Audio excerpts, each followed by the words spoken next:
Hello, this is the front-end web development class. My name is Jeffrey. Okay, so we're going to start our recap. We're coming up on the, this is the antepenultimate, that's a good word, antepenultimate class, third to last class. And so for these two classes, we're going, for this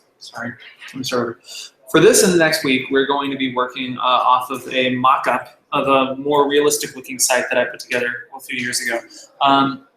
And we are really just going to take our knowledge of HTML and CSS for the most part and just turn it into an actual thing. So for this recap, I'm really just going to go over a few general CSS concepts that we've talked about for the past few weeks that'll help us out. But if you'd like to follow along, there are a few things that you should do. One, as usual, is to follow these steps to set up your, just make sure you have a good text editor and an up-to-date web browser. And in addition, I want you to go ahead and install Harp.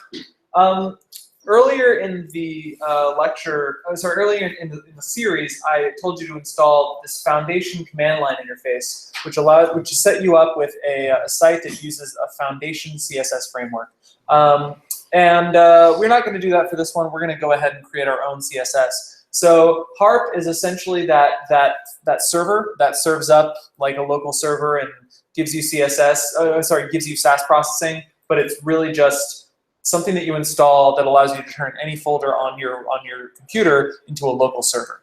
I didn't recommend installing it a few months ago because it was a little broken back then, but now it's fixed. So now with the latest version of Node, you can go ahead and install Harp. So all you really have to do is open up any terminal after you've installed Node.js from the website, and just go ahead and run npm install-g harp, or if you're on Mac OS, you might have to do sudo npm install-g harp. Depends. Yep. So that's about it. You just do it, and you're set. And then we'll talk about using that when the class starts. So for our recap, I guess I can just go over a few topics and a few little projects that we put together for the past few weeks and showed you kind of what we did with them. Oh, also, I added this at the top of the thing. I am like completely stopping teaching this class in a few weeks. So like no next series as far as I can tell. So yeah, just so you know.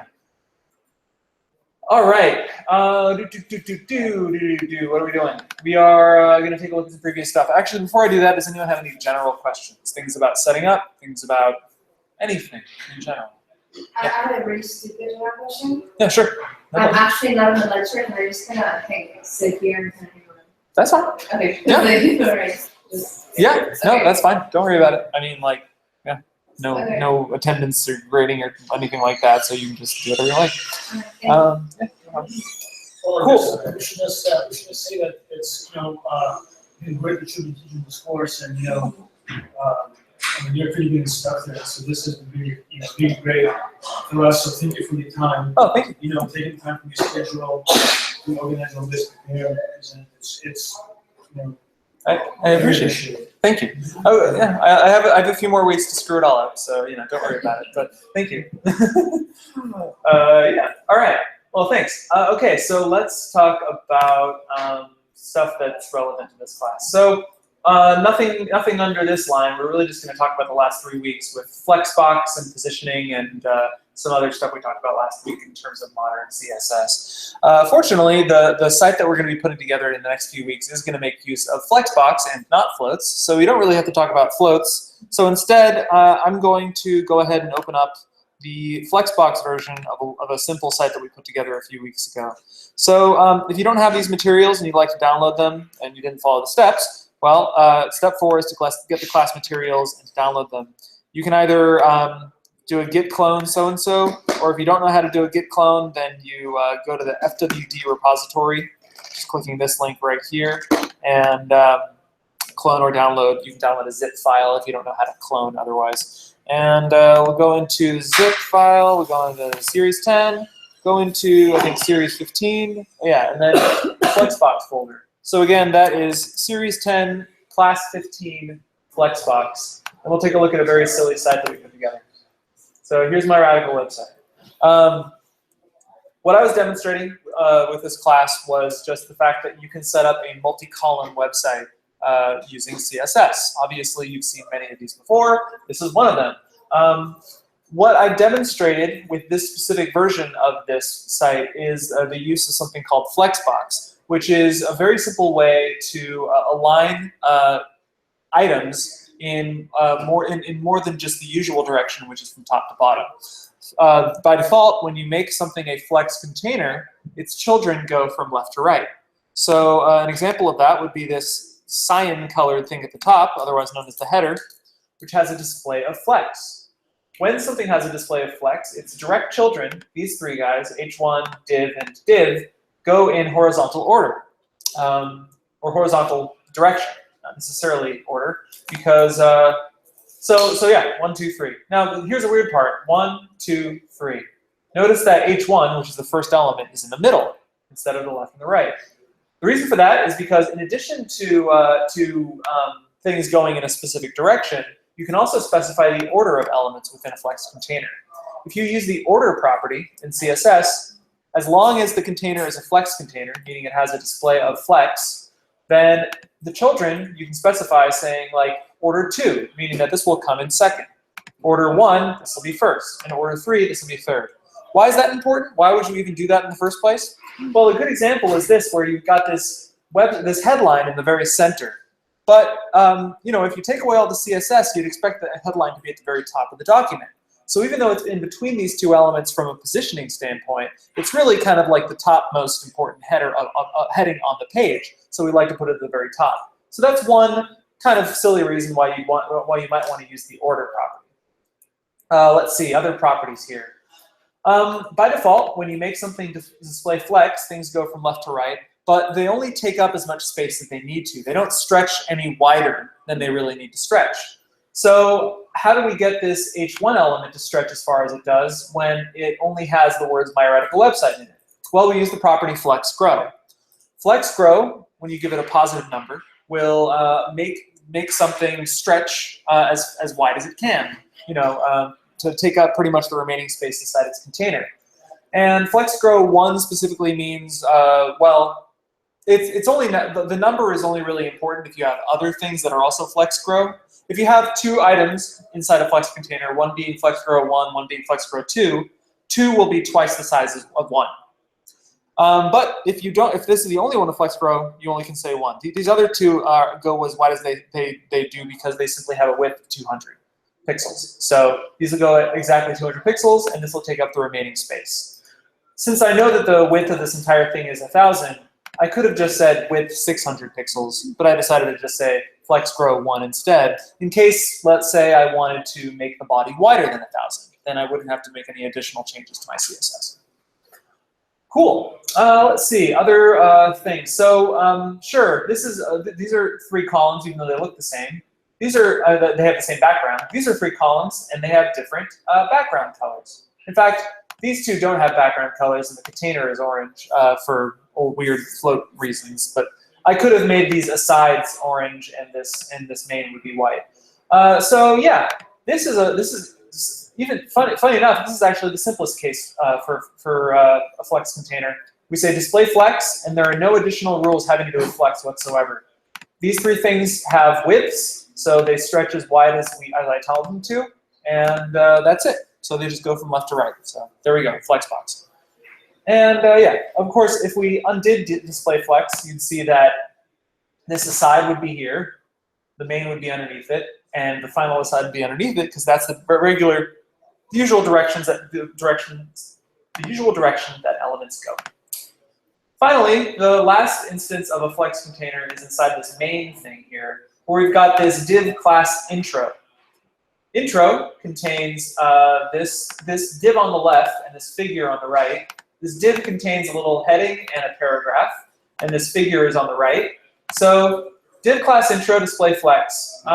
Why is there this empty div? Why is there this div with nothing else in it? Usually when you use divs, which are these kind of meaningless elements that are only there to simply draw boxes on the page, you usually want to add a class to it. But this is one of those interesting cases in which the div is actually serving a purpose without having additional classes applied to it. Remember I talked about children of a flex container, right? This is a flex container because it says display flex. And so its two children, div and figure, are items along that axis. So the reason that I surround this H2 and P inside this div is because I still want the H2 and P to go vertical. I want them to go from top to bottom. It's the div that I want to be on the left of the figure. If this div wasn't here, then the H2 would be on the left, the paragraph would be in the middle, and the figure would be on the right, and I wouldn't really want that to happen. So, this sort of two-dimensional thinking, what is contained inside what's a flex item inside a flex container, and what's just a regular element inside its parent, that's the sort of stuff to think about when you're talking about, using flex or not, and talking about directions and whatnot. I also mentioned last week that there is a new spec for something called the grid layout. Grid layout is kind of like Flexbox, but two-dimensional. I don't know enough to even start to describe it. In fact, it's kind of hard for me to wrap my head around it. But anything you can think about in terms of flex containers stretching out or being positioned one after another, anything like that applies. But now, in two dimensions, like in a grid rather than a simple axis. So there's that. Right. So that's about it. Figures on the right, divs on the left, just by virtue of being inside a flex container. And that's it. Let me see here. I don't have much else to talk about this design unless anyone has any questions. Yeah, Flexbox is new, but it's very, very easy, especially compared to the way that people used to have to align things horizontally using float properties, float left, float right, which has a lot of complexity, a lot of really kind of unexpected, hard to explain complexity. So fortunately, we're not going to deal with it because that's the past, and Flexbox is the future. Cool. I have a question. Yes. So with floats, you have to clear them, and with flex, you don't, because you're just describing or telling it that it's just flex for that, like in the display. Right? Yeah, exactly. Anything that comes after a flex container is simply just going to be underneath it because it's just not inside it. So like the thing about floating is that you're saying every individual element is on the left or the right. With flex, you're saying every element inside this container goes from left to right or right to left or top to bottom or whatever. Yeah, so yeah, great question. We did have to talk about clearing and clear fixing and all that magical stuff when we first made the float version of this container. So don't have to worry about it. Okay. Right, so there's that. 2 weeks ago, we talked about absolute positioning. We'll probably do a little bit of absolute positioning. I'm not really sure how much, maybe 1 or 2 instances of it. Anyway, let's talk about absolute positioning. We have some elements in this design which are absolutely positioned. That means that we are giving them coordinates. We're giving them distances from certain corners that they should be attached to. For example, this grand reopening thing seems to be in some sort of weird arbitrary place. It turns out that it is 0 from the top and 100 from the left. And 100 from the left and 0 from the top of what? Well, it turns out that it's the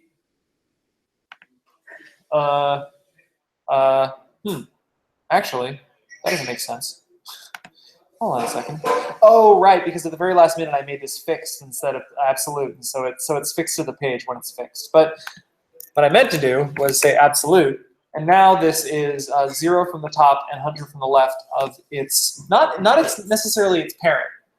Like with flex, you've got parents and children. With stuff like absolute positioning, it's whatever has a position of relative. Whatever ancestor, parent, grandparent, whatever, has a position of relative is where the origin starts, the origin of anything that's given offset underneath it. So for example, this body being given a position of relative, the upper left corner of that blue area is what this thing is distancing itself from. It's 100 from the left of this body. It's 0 from the top of this body. So that's the whole thing about absolute positioning. Allows you to provide coordinates that distance it from some point, and that point is set by whatever parent is relative. So that's how absolute and relative kind of works together. Each one of these list items, that is to say one of these black boxes, these border black boxes, are also relative containers. So when something is position relative, that means that its children, if they're absolute, will be positioned relative to it.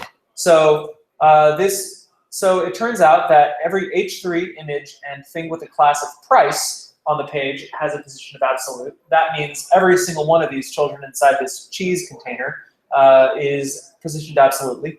So cheese H3 is 20 from the left and 20 from the top. You see that the distance above and to the left of the cheese element is 20 by 20 from here. Cheese image is bottom 0. It's on the left because that's just how elements are. They start on the left. But this has 0 from the bottom, as you can see, it's there. And finally, price is right 0. It doesn't have to say top 0 because that's even though it's got other elements, these elements being absolute are not pushing it down.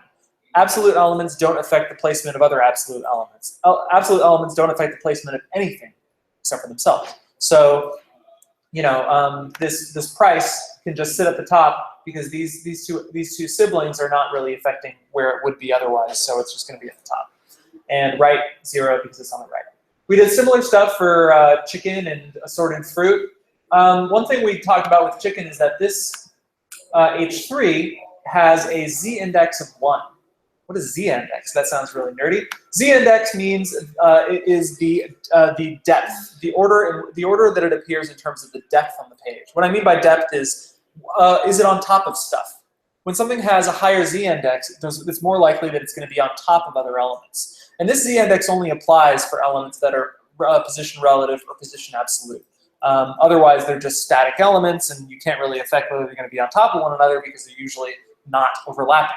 But because position relative or position absolute can cause things to overlap, we talk about how, you know, which order they should be in terms of their overlapping. And even though this chicken is first, it's actually going to be on top of everything. Otherwise, it would be underneath it, as you can see. So z-index of 1 or higher simply puts it on top of stuff. This number 1 is basically, you could say 1, you could say a million. It really doesn't make any difference. A lot of people often use very, very, very high z-indexes. They say like, this is a million because I want it to be on top of everything forever. And then they decide, oh, there needs these other things, so it's going to be 1,000,001 or something like that. Or they want to overwrite some sort of third-party library they're using that pops up a modal on their site, but they want to pop up another modal on top of that because evil, terrible people. So, you know, they'll try to say z-index whatever, but that's kind of silly and futile. What you could really just do is put this element as a child of your body.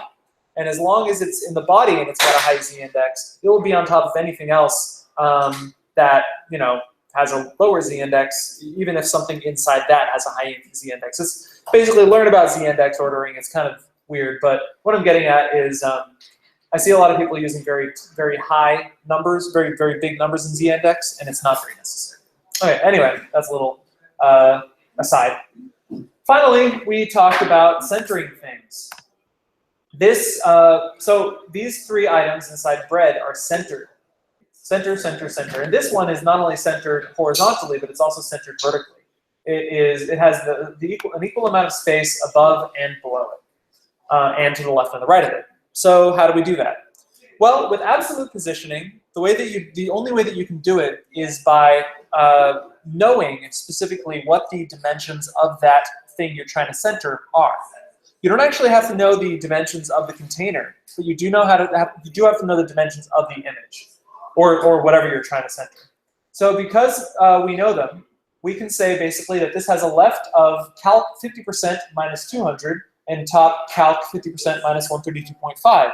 These two subtractions are half the width and half the height of the image. So if you think about it, it's down 50%, which is 50% of this entire thing, but then it's back up half the height of this image, which moves it moves its top point from here to there. So it's a little silly, a little weird to think about it. We also had another way of doing this without using calc.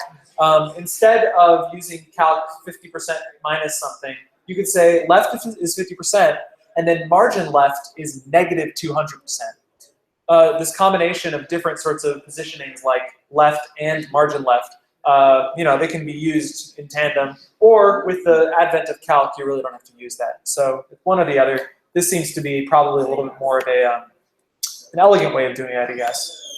2 fewer rules, I guess. But yeah, that's the way we do that. As for these two elements, they are absolutely positioned. This is 0 from the bottom, and this is 0 from the top. I'm sorry, it's 20 from the top. But it's also 0 from the left and 0 from the right. This is 0 from the left and 0 from the right. Now that might sound weird. How can it be like that? Well, when you give them when you give them 2 offsets that are on the same axis, they simply just stretch to be 0 from the left and 0 from the right. So that's what's happening here. You could achieve the same effect by doing width 100%. Honestly, it would do the same thing. But yeah, by doing that, they're definitely going to touch both edges, or 3 edges in this case. And then to get the text in the center, you just say text align center. Simple as that. Otherwise, they'd be on the left. And, I mean, the container would still stretch across, but the text would be on the left. You just say text align center, and it's in the center. Of course, if this didn't stretch all the way to the left and the right, it would still be on the left, despite it saying text align center, because its container only stretches so far. So there's that. Cool. Questions? All right. So that's absolute positioning. Finally, we talked last week about a whole bunch of stuff, but mostly talking about responsive design, or otherwise known as media queries, the ability to make a site that responds to the size of your screen. So this site looks nice on mobile. This site looks nice on desktop. That is all you really have to do is write some CSS that is conditional. You use something called a media query to write conditional CSS, that is to say CSS that only applies in certain cases. So down here at the bottom of the CSS file, we have this declaration, or this @ rule called media. And it's basically saying that everything following this bracket here is only going to apply at a minimum width of 640 pixels. So if the width of the site is, if the width of the window, or the width of the viewport, or the width of your phone is 639 pixels or below, then these rules will not apply. So in other words, this is a mobile-first design. Everything outside of this media query applies to, well, all devices, but more importantly, it applies mobile first, meaning there's no conditionals that only apply for mobile. Mobile is the default, and then everything inside here is in the case that your screen is bigger than 640 pixels. If you didn't want to do that, if you wanted to say it was desktop first and then mobile second, you could say max width instead and then switch them around. So all the mobile specific rules would be inside here. So min width or max width is up to you. I usually prefer to go for the mobile route because it's really nice to get yourself in the mindset of making mobile sites because they're important. People are going to watch and see them like that. So yeah, we did use floating for this thing here. So we just said essentially that floating, which causes certain containers to appear on the right or left, or instead of on top of each other, only applies at 640 or above. Otherwise, pretty much everything is just going to take up the entire width of the page. So here's one single column site, and then here is a 2-column site. Yeah, a few other things. I guess these things float from the left to the right, but below 640, they do not. 1, 2, 3, 4. They just stack on top of each other instead. So that's how media queries work. Really, really straightforward. You just write this line here and close it up, and then everything inside it only applies when criteria is met. Media queries aren't necessarily only for widths and heights. They can also apply for a certain screen depths. No, sorry, is that the term that I'm supposed to try to use? Pixel densities, not depths, densities. For example, if you have specific assets that you only want to load up on a Retina display or a high DPI display, something like on a fancy MacBook or something, or an iPad even, or iPhone, you can say, actually I forget what it is off the top of my head, but you can write a media query that says like pixel density 2.0 or 3.0, and it will only load up then. You can also say media screen, which is for your screen, or media print, which is only for when something is printed out. So you can have a printer-specific, like actual literal paper printer-specific style sheet to hide certain elements or make certain elements look differently if you're trying to print the page out. Very helpful in case you think people are going to do that.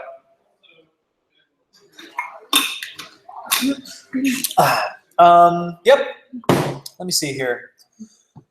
What else did we talk about last week that was worthwhile? I talked very briefly about Ben, and then I tried really hard to find a site that wasn't stupid about Ben. Let's see here. Methodology. I didn't click this page. Is this the idea? No. How to reuse code, the same rules to achieve code. Every single one of these sites looks like it's trying to sell you something. It's so weird. But yeah, this is it. This is what I clicked on. We're like, okay, this is what I like.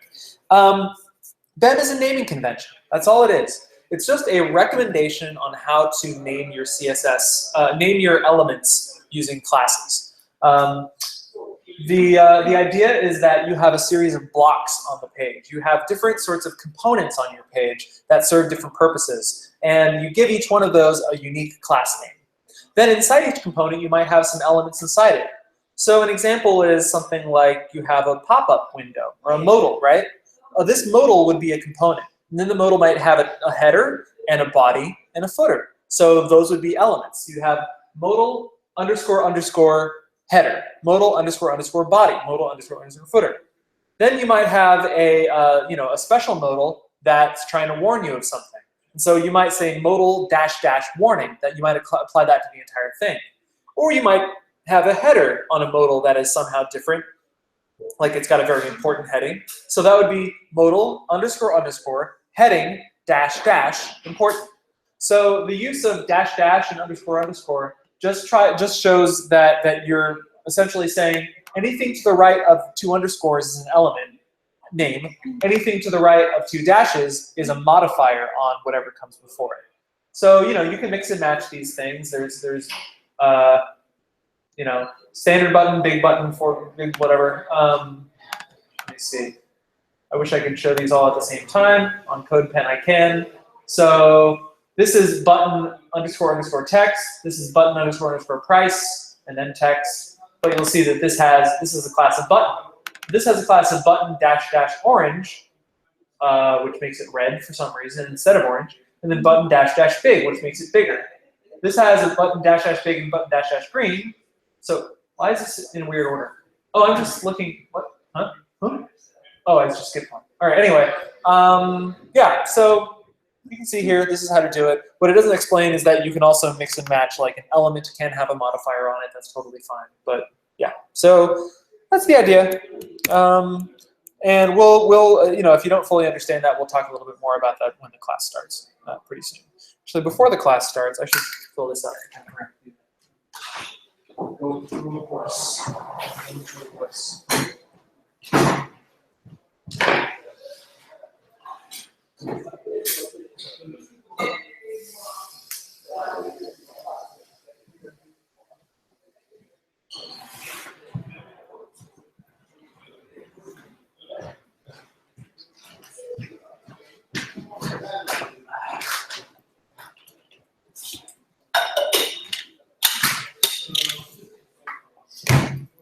I will say that a lot of people don't like writing CSS. One of my least favorite GIFs on the internet is this stupid thing, which I hate. I don't think this is funny, so don't laugh at it, please. But yeah, this is Peter Griffin having trouble with the thing, and then there's a macro that says CSS. The reason I don't find that funny is because if you're having trouble with CSS, chances are you didn't choose a good naming convention. Because basically the idea is like you make one change and then something else pops up. Oh no! Well, that's probably because you forgot you didn't name things correctly. I mean, I'm not saying that CSS is easy, but CSS only has a finite amount of properties that you can learn. But with a proper naming system like Ben, you can make sure that you are not writing some code writing some styling that accidentally causes everything else to break. Because you are siloing out all of your rules one after another. So that's why something like Ben is important. It makes you not hate CSS. I quite like it a lot. So that's great. Yep. Problems with Ben, problems with CSS. You might see something like this. Yeah, so this is worth reading. This whole Ben 101 thing on CSS tricks, which is a great site. Cool. Yeah, it's 8. Any other questions before we start? Okay, well then let's get started. Hi, this is the front-end web development class. My name is Jeffrey, and we are going to start on our mock-up extravaganza. So let's talk about what I'm looking to do today. Let's go to jeffreyhw.jeffreyhw/noiseco on GitHub. What I want to show you is the site we're going to put together, mockup.png. Here it is. Here's the site. It's going to have a header, a nav bar. It's going to have a little area which we call a hero area. It's going to have some details, and then it's going to have a little footer at the bottom. That's what a lot of marketing websites look like. Maybe a little sleeker and nicer, but I made this a number of years ago, and then I updated the date to make it look like I made it recently. So don't yell at me. But anyway, here's what we're going to make. And next week, if and when we'll have time, I'll try to speed through it if it doesn't hurt anyone's brain too much. We're going to make the wide version of that, otherwise known as the version that I made back in 2012, because I was making only desktop sites back then, and now it's a good idea to make mobile sites that turn into desktop sites. So we're going to make this one turn into that one when the screen is wide enough. So that's cool. Pardon me.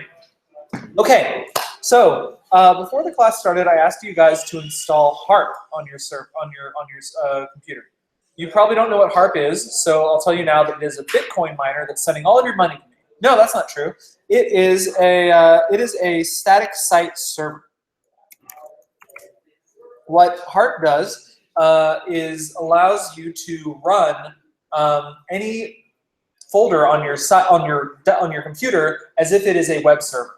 So you can just access it locally. No one else can access it, but you can access it locally from your web browser. And every file in there, HTML, CSS, JavaScript, is served from your web browser, from your web server into your browser. Why is that helpful? Well, in addition to the fact that you're no longer using the file protocol, and then you can run stuff like Ajax, you can do other server requests, whatever. Also, it comes with the ability to compile Jade, Markdown, EJS, CoffeeScript, Sass, Less, and Stylus. A lot of things called preprocessor languages that turn into HTML when they reach the browser. But they allow us to write things more simply, nicer, and so we'll be kind of learning that as we go through this thing. We're essentially going to be dealing with EJS, otherwise known as embedded JavaScript, which looks exactly like HTML, but with a little twist to it. And then we're also going to be talking about Sass, which looks like CSS, but with a little bit of a twist to it. So that'll be good. It'll be a good place to start from there.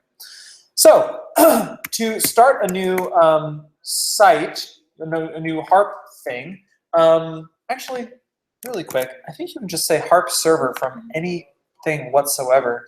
Install HARP locally as middleware, install HARP, npm install gharp, and then you go ahead and I think we just say like HARP server, and that's pretty much all we need to do, right? 1 second. Yep, running HARP as a server, you can, I think you do it from anywhere. Yep, cool. So first thing we can do is just create a new folder as usual. I'm going to call mine class 18, and then I'm going to go into here and then create a new folder inside there called noiseco, just to keep it all in one place. So here we are, class 18, noiseco. I'm going to go ahead now and open my terminal. You can open up just the terminal program, which you'll find inside your utilities. What? Okay. That's funny. You might find that if you open up your terminal and you see a name that you've never seen before, that's Noisebridge's router playing tricks, probably inadvertently with you. It's trying to convince your computer that you have a different host name than Jeffrey HW's computer. It's Monica's iPhone. That's probably someone's phone who connected to the server and was given the same IP address as me, or something like that. I don't know what the deal is. Anyway, I'm not Monica, and this is not an iPhone. So what we have to do here is cd into the folder we just made. So I made FWD Series 10 Class 18 Noise Co. So that will be what I'm doing. 10 Class 18 Noise Co. If you want to do autocomplete in your terminal, remember to press Tab as you're typing stuff in. But essentially, you need to find yourself. And if you don't see where you currently are, you can type pwd to find your current working directory. And then you can just cd until you find the place you need to get into. You need to go out of the directory you accidentally cd into. You can do cd dot dot to go up one directory. And that's pretty much the intro to using the command line. Anyway, if you have installed harp, then you should be able to just say harp server.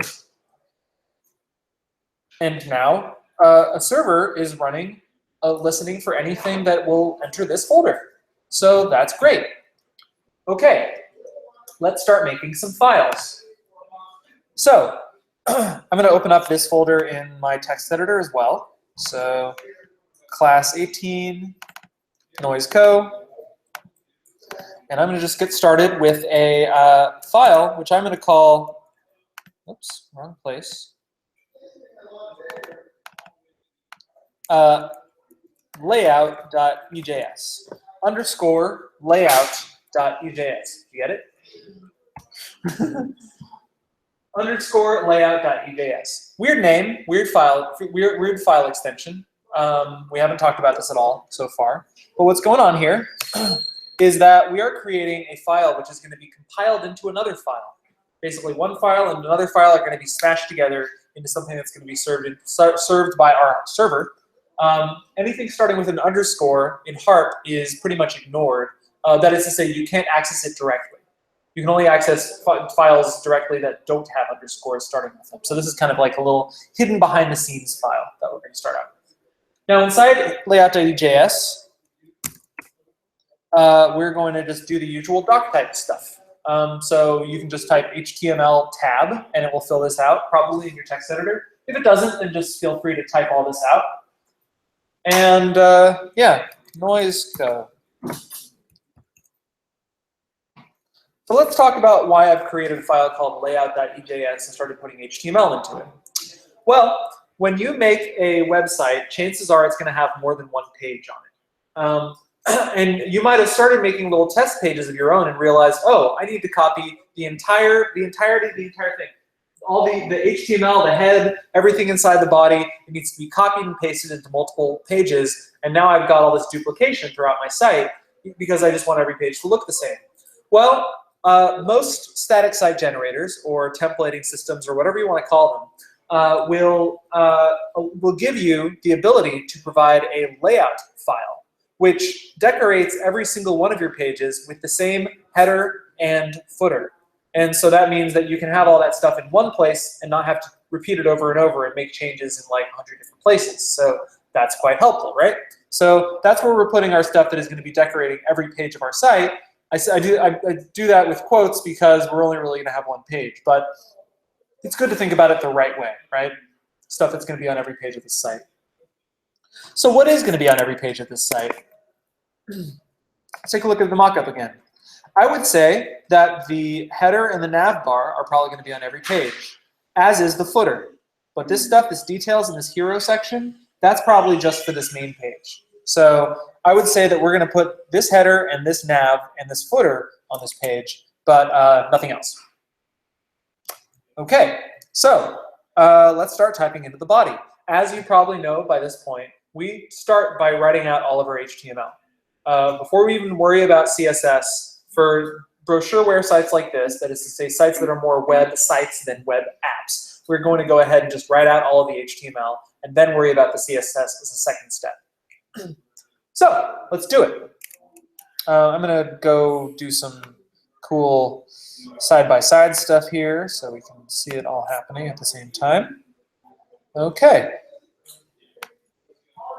If you want to do that same thing, you can either hold down the maximize button in El Capitan, or you can swipe up and start putting stuff on top of each other. It's pretty cool. Or in Sierra as well. Anyway, cool. Let's start. I don't know why this isn't indenting for me, but I like indenting my stuff. Noise.co. So there's a little area here that just says, welcome, Jeffrey. Here's a link to my account.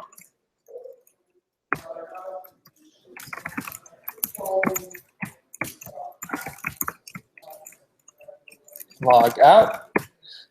I'm using hashes as hrefs because I use those as placeholders.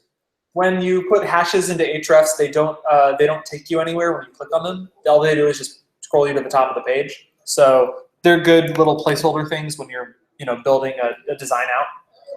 Okay, so that's pretty much our header. Now we go on to our nav area. So we're going to say that this is a list of different places on the site to go to. So it's a list. We're going to use a UL, unordered list, and we're going to do a bunch of list items. Each list item is going to contain an A, going somewhere, home. And you can just copy and paste this list item 4 more times. So we're going to have about, clients, testimonials, I can type, I can spell, and contact us. Bear with me for a second. I realized I should probably have opened up my live events control panel to see if anyone's asking me any questions online. Wait, it says resume hangout on air. Oh, good. I'm like, resume? Okay, but no, I'm doing it right now. And open a new window. Any questions? No questions so far. That's fine.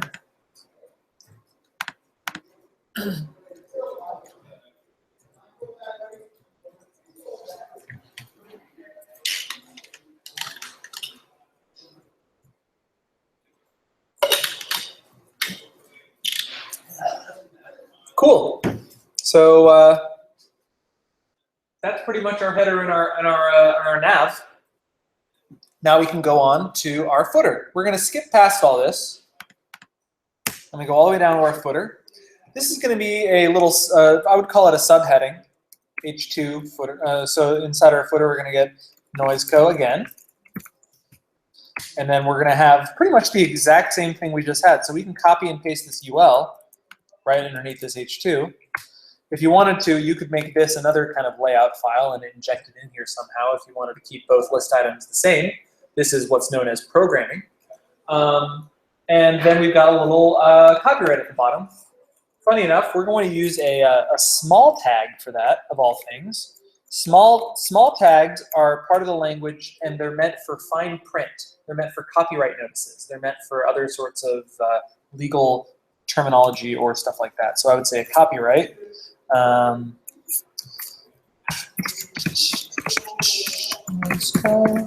All rights reversed. I should talk about what this is. You might have seen something like this before. You might have seen something like &LT or &NBSP, something like that. These little weird symbols here are what are known as HTML entities. The HTML language really only has 2 symbols that change the way that stuff is read after you write them. One of them is an open bracket. If you have a left bracket, then anything after that is probably going to be part of an HTML tag. And then if you have an ampersand, and you have anything directly following it, and right after it comes a semicolon, that is what's known as an HTML entity. It allows you to write out some symbols, many of which have specific code names, and it just allows you to type out a little bit more than just the usual stuff in ASCII, which is 0 through 9, A through Z, the usual punctuation. This allows you to type out a copyright symbol. How's it going? Hey, no problem. Another thing you could do is just use Unicode, or you could also even use emojis. You could put them inside your stuff. So if I wanted to copy and paste a copyright symbol in here, I'd be able to do that. But I'd also need to set a character set of UTF-8 and have to go into that whole sort of thing. So I'm not going to worry about Unicode right now. This is a way that you write a copyright symbol without having to worry too much about it. Okay, so this is our layout. Ta-da! That's it. So, unfortunately, we can't really open this site right now. because we don't have an index file. If we tried to access our server, it would say, sorry, I can't find anything because we haven't created any publicly visible files yet. Remember, because this thing has a little underscore at the beginning, that means that HARP is not going to serve it on its server. So we have to make something. Let's make an index.ejs file. Again, EJS stands for Embedded JavaScript, and we'll see why it's called that in just a second. But so far, inside our EJS file, we can just say, achieve synergy with crowds. I hate typing this because it's the worst sentence in the English language. Crowdsourced webinar solutions. It's meant to be terrible. Cool. So let's just make that our EJS, our index.ejs. Notice that I haven't set a doc type here. I haven't set an HTML element here, nor a head or a body tag. All I've really got is an H1 tag. Okay? So assuming you're running HARP, you've got HARP server running, and you've got it running in the current folder that you're in, going to localhost 9000, you can even just command click on this URL, will open up, oh, it worked. That's weird and unexpected. Huh. And also, it doesn't actually, okay. Oh, I get it. I know why. HARP, by default, if it finds a file like index.html, or sorry, index.ejs, it will try to load it. And it will also try to load, by default, any file called _layout.ejs, and it will try to decorate it. So that's great. But then where did our achieve synergy terrible sentence go? Well, we're missing one thing from our layout.ejs file. And we're missing the place where our contents of our actual index file should go, right? We've got all this HTML here, but we don't actually have any instruction as to where stuff should fit in between when you go to an individual page, right? We've got this heading stuff, we've got the UL, then we've got the footer. It should probably go right there, right? Right in between here. So this is where this EJS comes in. We have a special delimiter in EJS that looks like this. I think it does. So whenever you see a little percent sign followed by a bracket and then an equal sign and then weird stuff and then another percent bracket, you have an EJS delimiter, otherwise known as a little opening and closing area where everything inside here is actually going to be JavaScript. So you could actually put JavaScript inside this file, which allows you to have little areas saying like, if this, do this, else do that, or save variables or run functions or really do whatever you want. We're not really going to get crazy about that in this class. In fact, I think this is the only thing we're going to be doing here. But all this line does is allow us to yield the contents of index.ejs right into this right there. So even if everything I said just now doesn't make any sense, all you have to know is you write this out to be able to insert this into that. So let's see it work.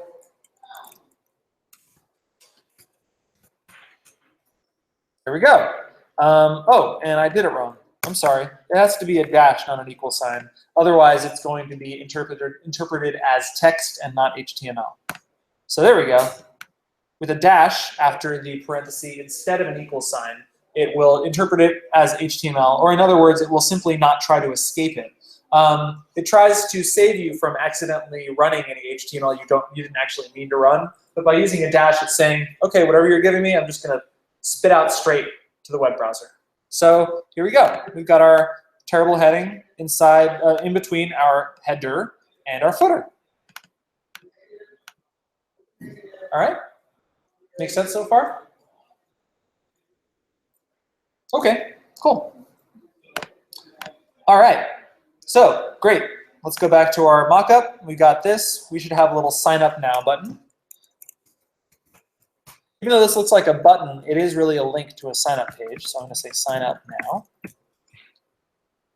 Always, well, not always, but you should probably have like a separate sign up page. So chances are this is a link that takes you somewhere else rather than opening up like some sort of sign up modal on this page, but it would really be up to you.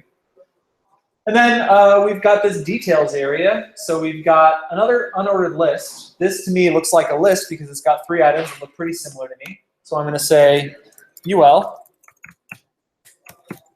And then I'm going to say LI. And then inside here, I'm going to say H2, Agile Workforce. I don't want you to type this whole thing out. Blah, blah, blah, blah.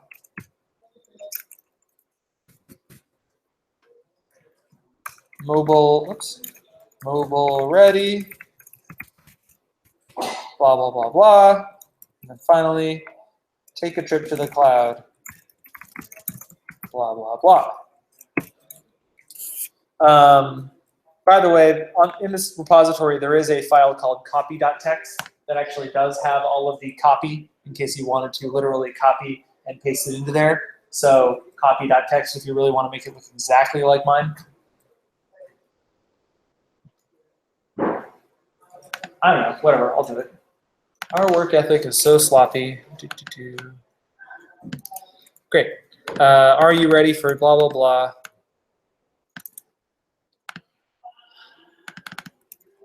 I swear in this one. I say a swear word. Okay, cool. And then let's go back to PNG, and here we are again. And we go back here and reload the page, and bam. We've got our sign up now button, we got our list, and great, we've just made an HTML page. Hooray!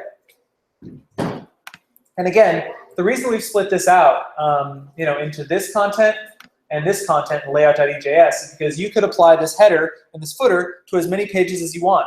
You make another page called about.ejs, and then you go to localhost 9000/about, and it will just load that up with the same header and footer that's on this page, magically. So good stuff, right? Okay, cool. Are we ready to continue on to CSS? I think so. Let's start making this page look like a web page. Okay, so let's start at the top. Well, actually, before we can even start at the top, let's take another look at this design. This design is split into multiple areas, right? We've got this lighter blue area, like I guess I would call this kind of whatever. Teal. No, that's teal. What's this? I forget. Whatever. This is navy. This is kind of, well, it's a background image. This is beige, and this is navy again, right? But we don't split things out based on what colors they are. We give them names. So I'm going to split these out. So that means that each one of these things has to have sort of an element surrounding it so I can name them things, because I want to be able to, actually delegate them and write out CSS that selects each individual part. So I'm going to start with this. Before I can write any CSS, I have to write a little bit more HTML, which has the sole purpose of just splitting things out for stylistic purposes. First of all, this is our header. So our header surrounds these 3 elements, H1, A, and A. I'm going to give it a class of header, which is kind of silly, but you'll see why in a little bit. One reason being perhaps there are multiple headers on your page. So maybe I'd give this a name of main header, or just header, and the other things would have something header. I don't know. Next up, this is a nav. So I'm going to give it a nav element. Nav is for navigation. This, believe it or not, is going to have a class of nav.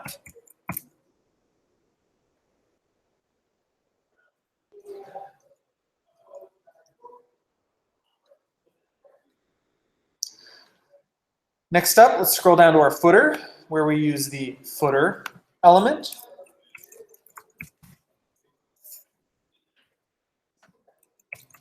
And of course, we are going to give our footer a class of footer.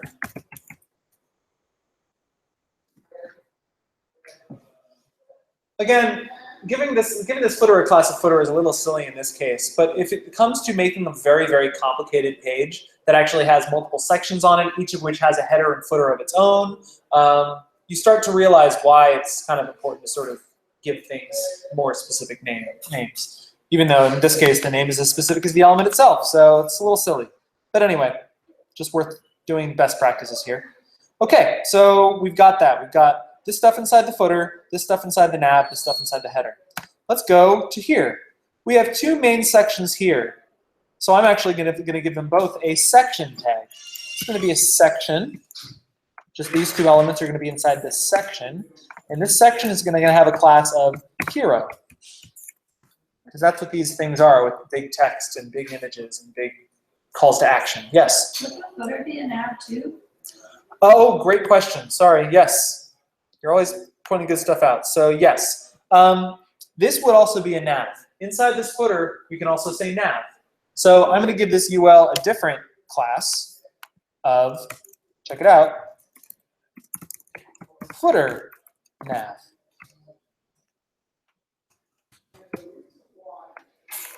So this is that BEM I'm talking about. This nav is really kind of an element inside this rather than a block all of its own. Although some might argue that it's not. It's really kind of up to you to decide whether this is an element or a block. Some might say that this is an element because it has elements inside it. So this could be a footer nav item rather than a footer underscore something else. But we'll get back to that. We'll get back to naming stuff in a little bit. But you're right. This is a nav. It is inside this footer.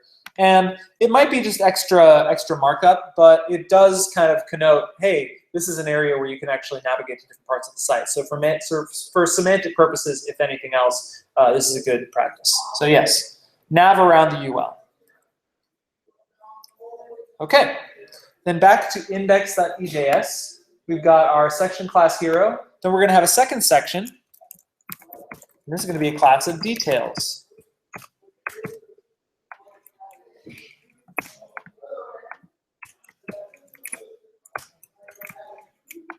Not sure why this, oops, whatever. You don't have to be as weird about indentation as I am, but I like doing it. Okay, so we've got section class hero and section class details. A section is pretty much just like a div. That is to say, all it has is a display of block, which just draws a box across the page. The only reason you'd really use a section instead of a div, except for semantic purposes, is that headings inside sections end up being a little bit smaller than headings outside sections. Sections are what are known as sectioning elements, which means that you can start your heading numbering over inside them. So this H1 is no longer going to be as important, quote unquote, or as large as this H1 at the very top of the page. Just by virtue of being inside a section. So that's interesting. As you can see, it's a little smaller. So there we go. NoiseCo, welcome. Thank you. But nothing else has really changed otherwise. Great. But now we can finally start styling. So let's style. I'm going to add a link to a file called style.css. I'm going to say rel style sheet. Both of those are very important.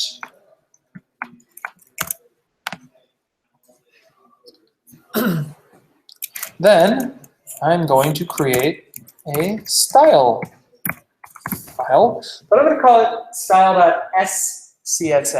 Not CSS, but SCSS. The S literally stands for sassy. Sassy CSS, because we're going to write sass.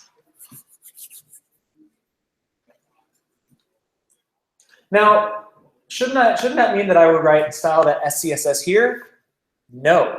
It is worth noting that this SCSS file and this EJS file are given those extensions just for back-end reasons. Once they actually reach your browser, they will be just HTML and CSS files. So we're going to point to a style.css file, even though it doesn't really exist. It only exists in that it is sent to the person using the browser as style.css, right? So, okay. Anyway, let's get started. We can start at the top with the header. The header, I'm pretty sure, has a background. Oh, actually, I don't know what that color is. I forget. Well, Let's bring out the digital color meter. Can I? Oh, I can't bring it over there. Oh, that stinks. Wait, I'm gonna do something really hacky. It is, there it is, 00476B. Okay.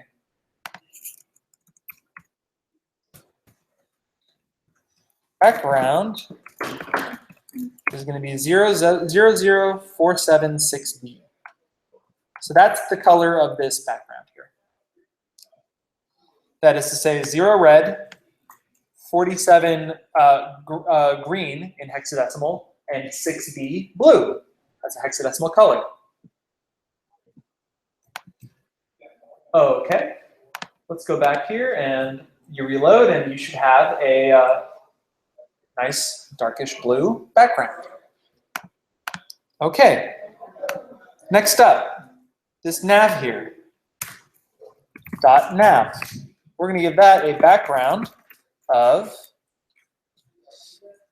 001F3C.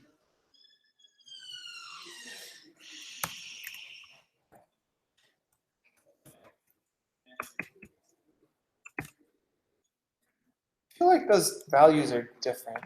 Oh, you know what? I just realized I don't need to be doing all this color dropping stuff here because I actually have an annotated mockup. Ta-da! I really should have shown you this. So worth noting, most people are not going to give you annotated mockups like this. In the year of our Lord 2016, the year of our Lord, Flying Spaghetti Monster, we use either, well, some people still use Photoshop, but a lot of people use Sketch or Adobe XD or other sorts of imaging or design things that give you a lot of insight as to what the measurements and colors and font sizes and font families and all this other stuff has been chosen by the designer rather than you having to find this out yourself. Unfortunately, I haven't done that for you. All I've really given you is a mock-up that has a whole bunch of red text on top of it that gives you some values that you might be interested in. For example, I probably should have said instead of 00476B, it's actually 005275. So it must be a slightly different color than what's showing up in the other thing, so whatever. And then instead of 001F3C, it's 002344. Okay, that's better. Those are values that I seem to remember a little bit better. Okay, we're going to skip past these two just for a second. And then we're going to go down to our footer. Now our footer also has a background of 002344.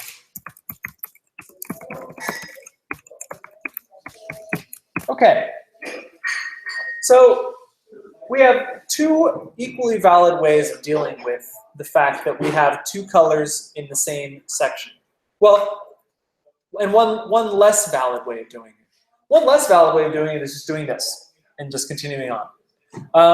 I say that this isn't valid because you have two values that are the same in two places. What if you made a mistake, just like I did, using a digital color meter, and you put in the wrong value? Well, you'd have to correct that everywhere, right? And then you might get into a situation where you're accidentally using a whole bunch of different colors you didn't realize matched because you don't have all your colors set in a single place. Well, the good thing about SAS is that you can create variables. You can create named values that you can use anywhere. So, and you can use them more than once, and that's the great thing. So variables look like this. Navy is 002344. And now I can just replace these two values with Navy. There we go. That's how you create variables in SAS. Pretty straightforward. By the way, this is how you create variables in SAS, but in the future you will be able to create variables in CSS. Kind of in the near future, maybe the next few years. And they look not as good as this. You have to use these weird double dashes behind like variable values or something, and it looks a little strange. But eventually you will be able to actually set them in CSS and use them in special weird ways. So look forward to that. But right now, this is how you do it in SAS. Okay. So we should see that both the footer and the nav have applied the same thing. So this is one valid way of doing it. Another valid way of doing it is just doing this. Just having it apply to both selectors. But I'm going to keep my selectors separate just so I can add additional styling to the nav and the footer independently. You know. Okay, cool. So, right, we've colored our stuff. We still have weird spacing on top and weird spacing on the side. Weird spacing on the side we can take care of right now. The spacing on the side is applied by the body, which by default has a margin of 8 pixels on all 4 sides. Let's get rid of that margin on the body by giving it a margin of 0. Great. Now they stretch all the way from the left to the right. The spacing in between each element is mostly due to the fact that the elements inside each section have margin. And margin does this really weird thing where it overflows outside of its container. This noise heading, for example, has margin top that goes outside of its container. In fact, it even goes outside of its body. See how the body doesn't actually go to the very top of the page? So margin deep, deep, deep inside a chain is pushing everything, all of its parents down. Really strange, but we'll deal with that when we get to it. First things first, let's just color some stuff. Okay. Next up, let's talk about, okay. Let's talk about this here.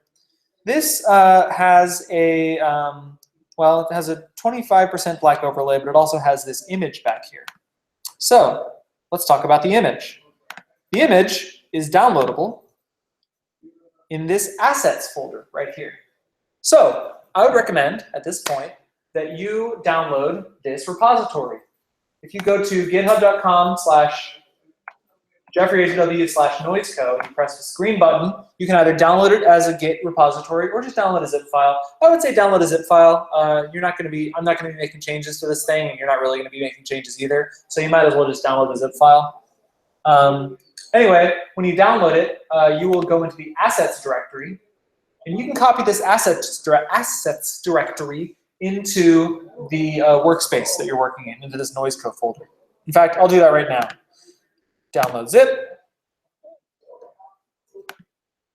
Open it up. Take this assets directory and throw it straight into noiseco. Oh, that's great. Actually, scratch that. Just take the images directory outside of that assets directory and get rid of the assets directory. The assets directory contains JavaScript and CSS, which I've already written. So if you want to, if you want a cheat sheet, go for it. But we're not going to do that yet because we're going to write it from scratch again, a 10th time. All right. Images. We've just got this images folder that has Agile, Cloud, Hero, Logo Small, Logo.png, and the one page. So as you can see, all of these are PNG files, except for this, which is a JPEG file. You might have been wondering what the difference of those two files is, and I will tell you. PNGs are portable network graphics, which are mostly used for images that either have a limited amount of colors or they are essentially any sort of image that is not a photo is often a PNG. Unless it's a scalable vector graphic, which can be scaled and made any old size, which is even better. But PNGs, when they have a set amount of colors and maybe some semi-transparency or stuff like that, or little icons, those are good PNG files.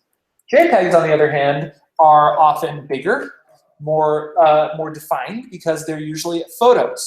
If it is a JPEG, chances are it is a photo of something. Or a drawing or a painting or a screen grab or something. But it's usually something that has a very large amount of colors and it's okay for it to lose a little bit of definition.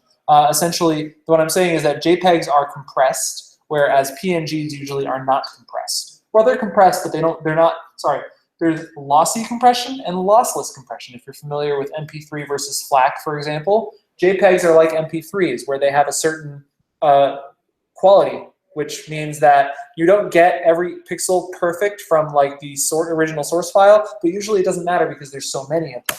Whereas with PNGs, they are compressed, but they don't lose any information.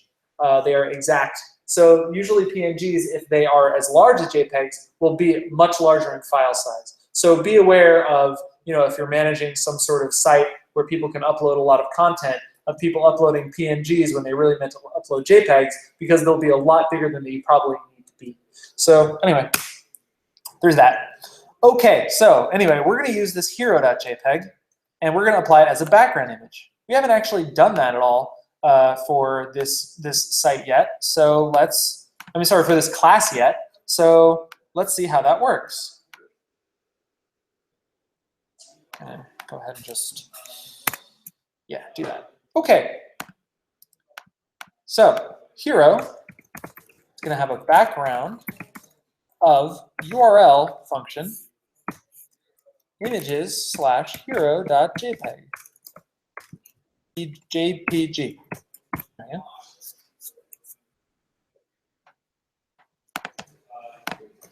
Okay, that works, kind of. You can't read it, but it's a good start, I think. So yeah, backgrounds can be colors. They can also be references to other URLs, such as images/hero.jpg, which means go into the images folder and load up hero.jpg. Great. Now, there's some problems with this. One problem is that if I zoom out enough, it starts to repeat itself. 1, 2, 3, we see repetition. That's not great. Of course, it doesn't really matter at such a small screen, but once we get into bigger screens, it will matter.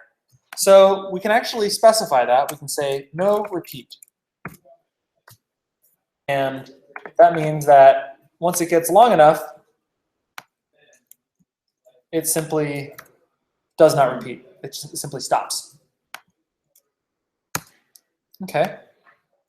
But since it stops, we probably want to center it. We probably want to put it in the center. So if it is going to end, if it is going to stop on one end or the other, we probably want to say, well, it might as well be centered, because the design, well, actually the design's hard to tell, but in the wide version of the design, we'll see that it does actually seem to stop at a certain point and just turn into a color on the left and the right. So to specify that it should be in the middle, we can say 50%. 50% means 50% from the top to the bottom, 50% from the left to the right.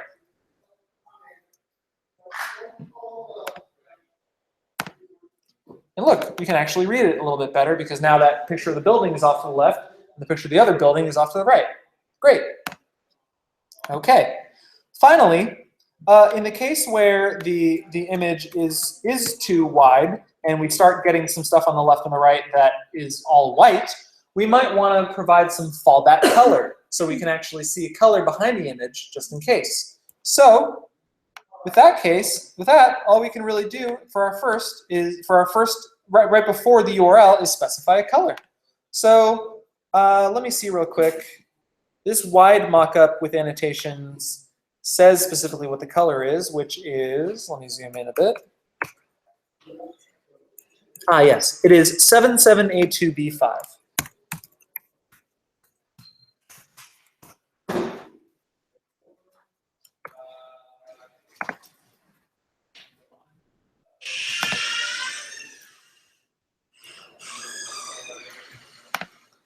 So that's actually quite a long line. It's got a whole lot of information in it.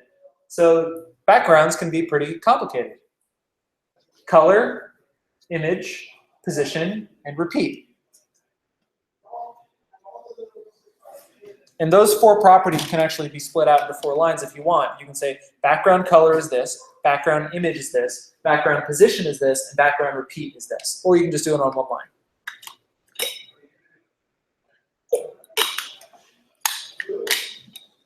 Cool. Okay. So got that. What's next? According to this mockup, though, this whole thing has a 25% black overlay. So that means that this is actually a little bit darker than this image here, as you can tell, right? The skies look a little cloudier. The reason for this black overlay is not as apparent on mobile. It's more apparent on desktop, but at least on mobile it makes this text a lot easier to read, since it's going to be white on kind of a bright background. So let's, before we turn this text white, give this an overlay. Now the only way we can give something an overlay is by laying one background on top of another, which means that we actually have to have 2 different elements. We have to have the hero, which contains beautiful picture of the corporate landscape or skyscape. And then you've got the black overlay on top of that as another element inside it. So I'm going to say hero, and then I'm going to say div class hero content. I can really call this whatever I want, but hero content is going to be descriptive enough for me to say, hey, this is the black. This is going to, this is the stuff inside the hero, and that will allow me to select it and give it a black background color, or a 25% black background color. That is to say, 25% opaque.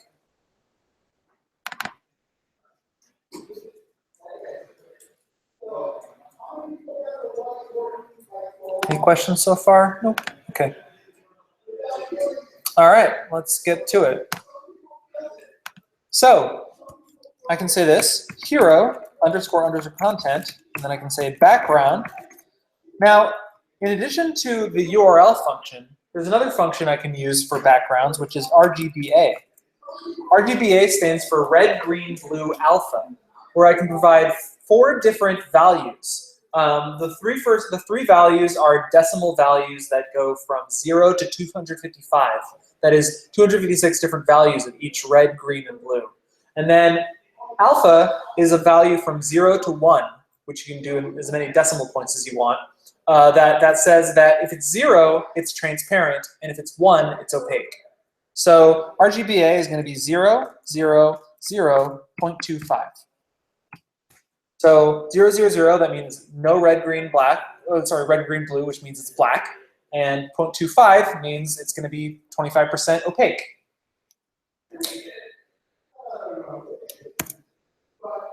And now, ta-da, it's darker. How glum.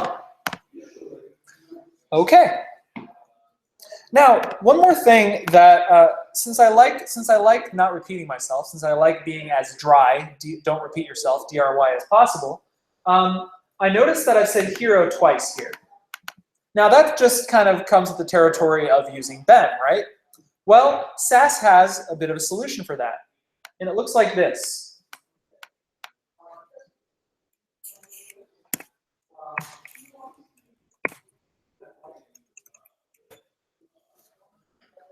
With SAS, you can use the ampersand to refer to a parent. So essentially what I'm saying here is this is going to have the same, this is going to do the same exact thing as the previous one did. All it's going to say is that, sure, there's going to be a rule for hero, but there's also going to be a rule for this underscore content. So it will end up looking exactly like I had before. It will look like that in the CSS. But at least here, I can just not have to write hero twice. And so in case I change the name of this block to something else, then everything else will just simply follow along with it. Now, this does not end up looking like this. It does not end up looking like hero content. This is not saying the hero content inside hero. So if for some reason hero content ends up somewhere else, it's okay. It'll still apply. This is as specific as it needs to be. So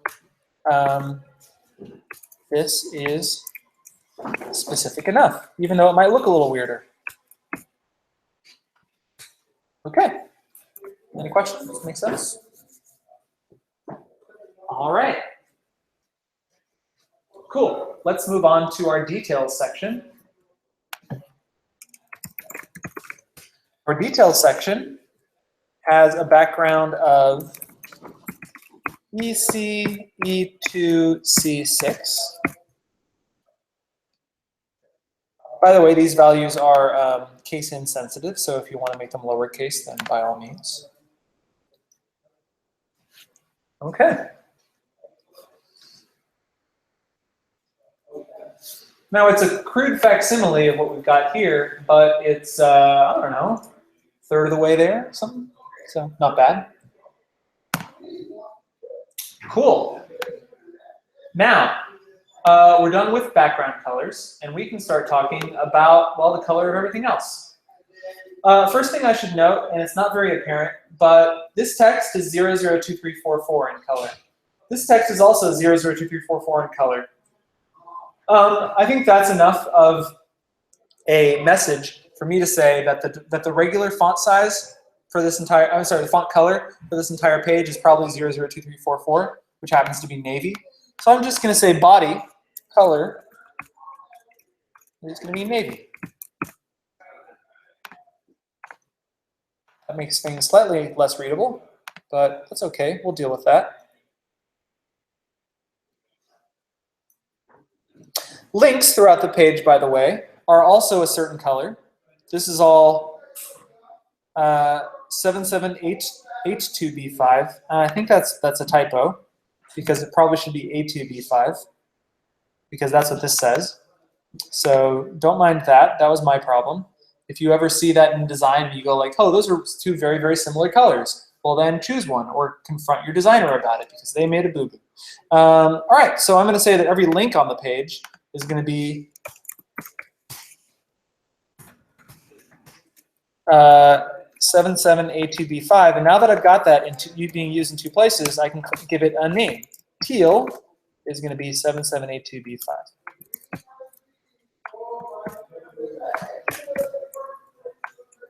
So I've just applied teal to both my hero down here and to my A up there.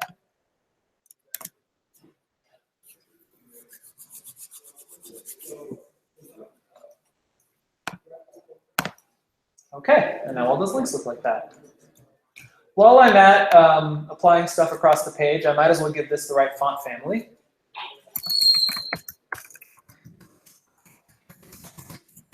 I'm saying font family sans serif. Again, sans serif makes it look like Helvetica rather than Times. All those serifs, those little pointy bits on the Times font, go away.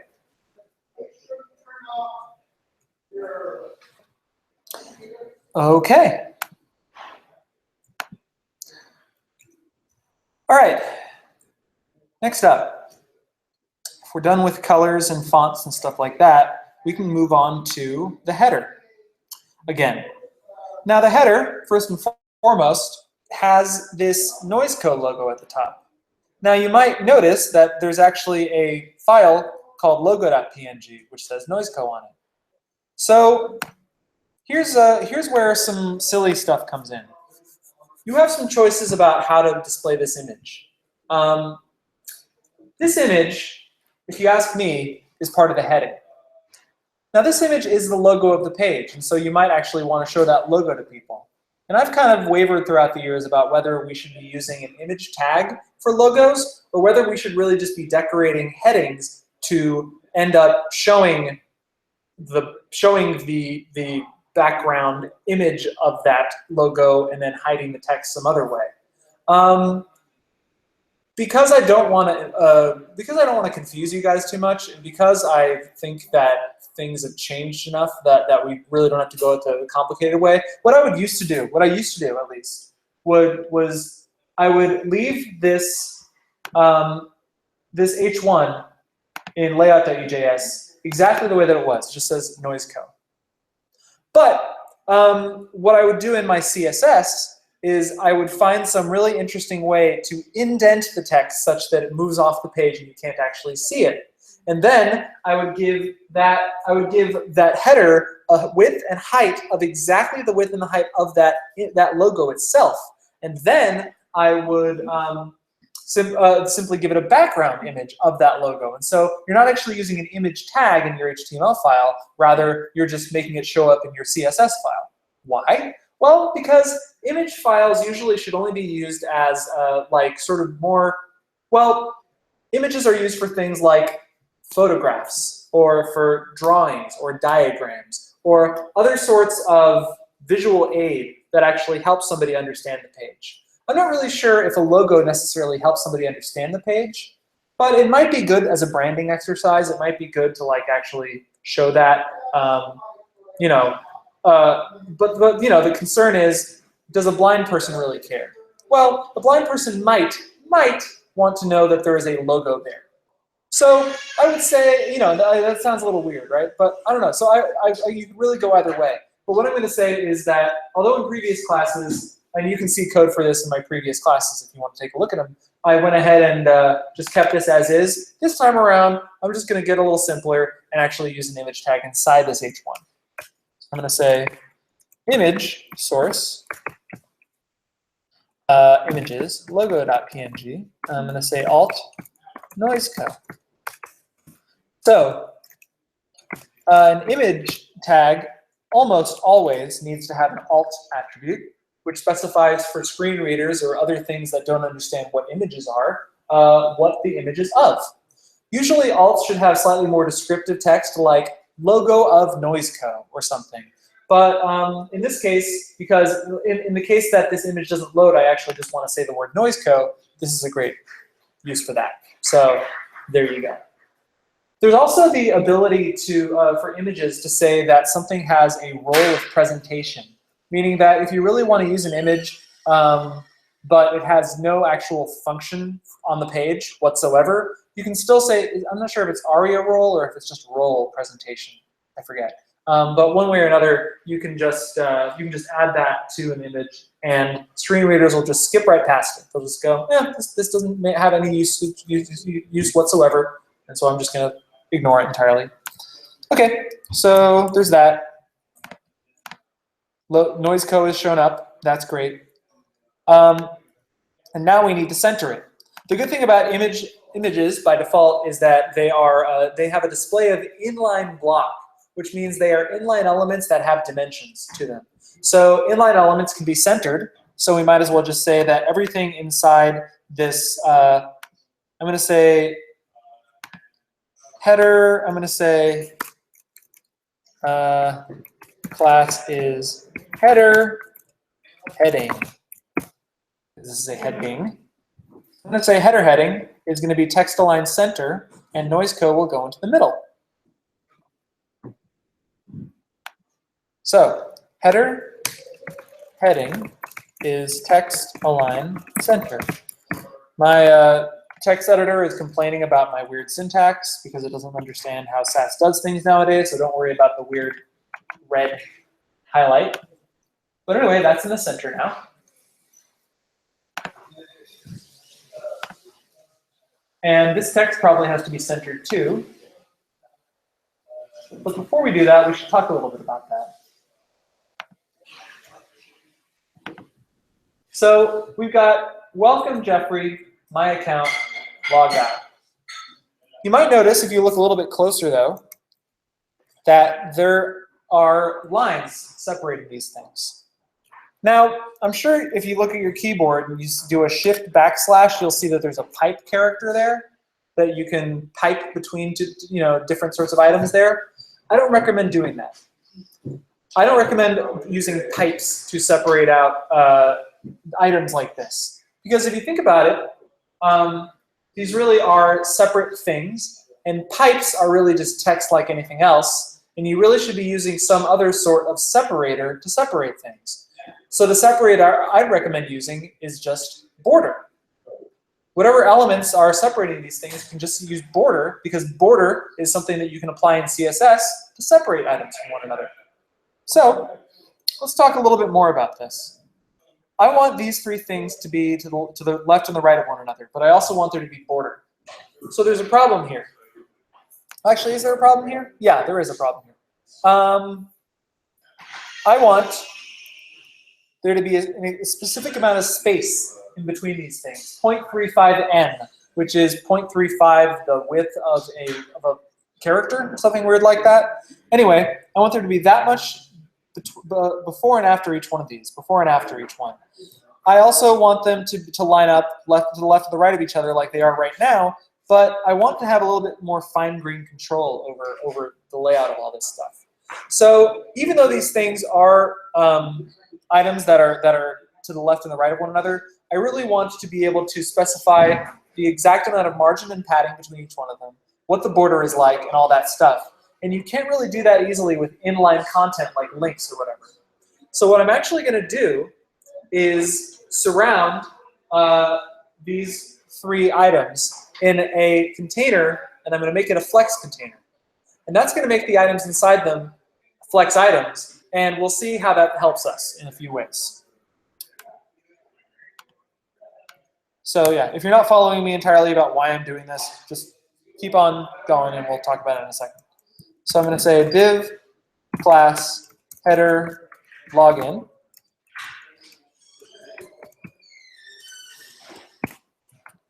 And I'm just going to put this inside a div because it probably just needs to be inside one. Unless it doesn't. Actually, let's not put this inside a div for now. Let's see what happens. Weird stuff might happen. We'll find out.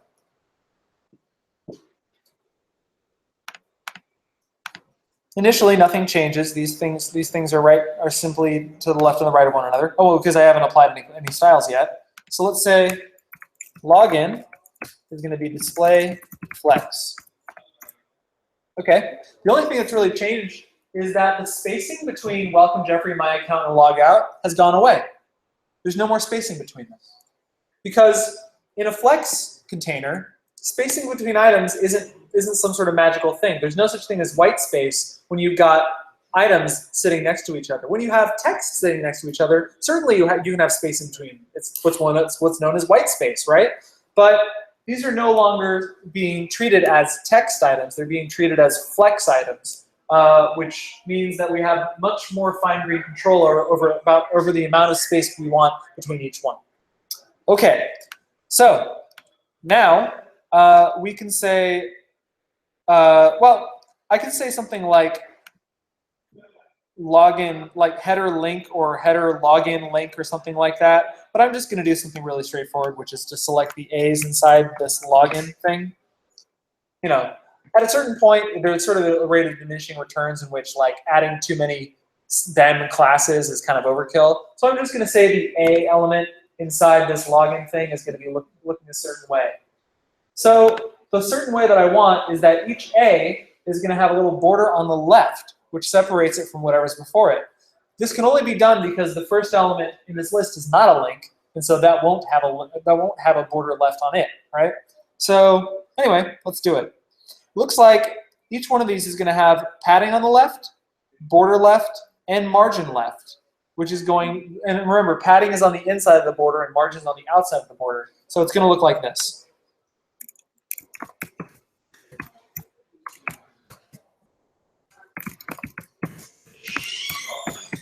And border left is 1px solid navy.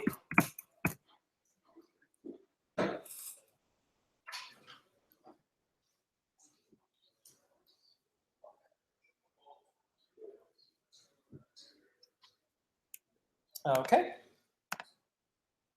And there we go. If we zoom in, that's cool. See how it's definitely not a pipe because it even spans 2 lines if it needs to.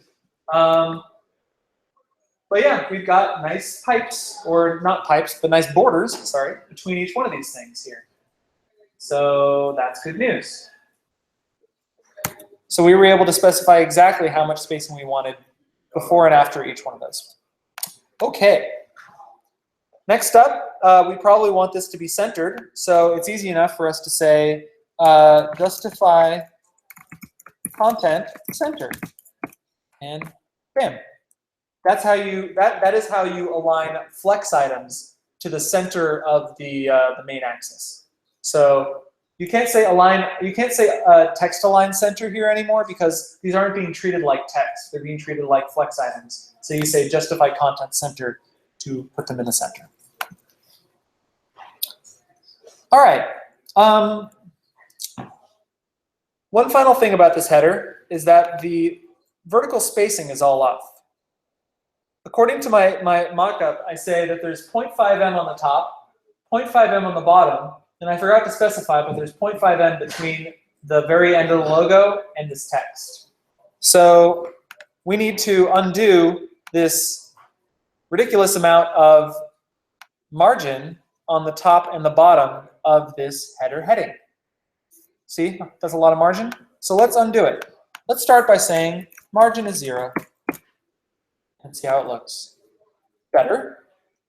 Next up, let's add some margin to the top. Well, here's a question. Do we want margin on the top of the bottom or padding on the top of the bottom? Remember that we just got rid of margin, and margin on the top pushed the entire header down.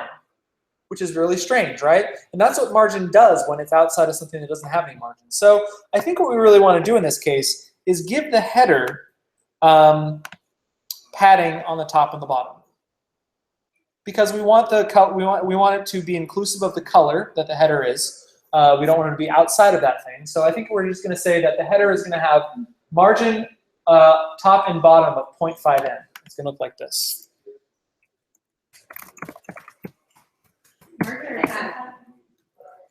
So, sorry, you're totally right. Padding, sorry. Padding. Because margin will be outside. Thank you.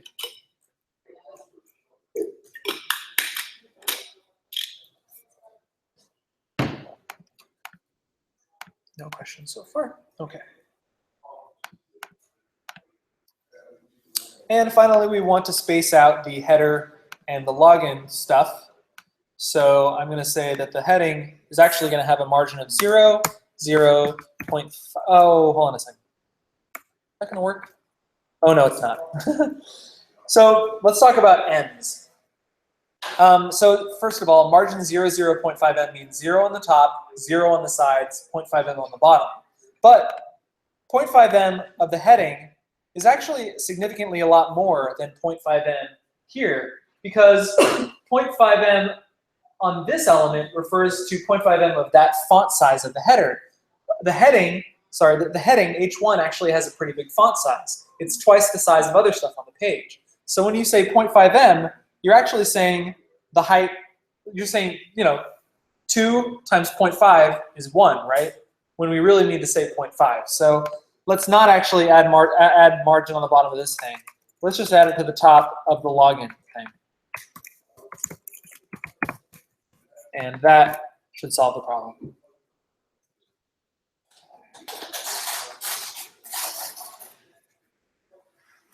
Okay, and there's our header.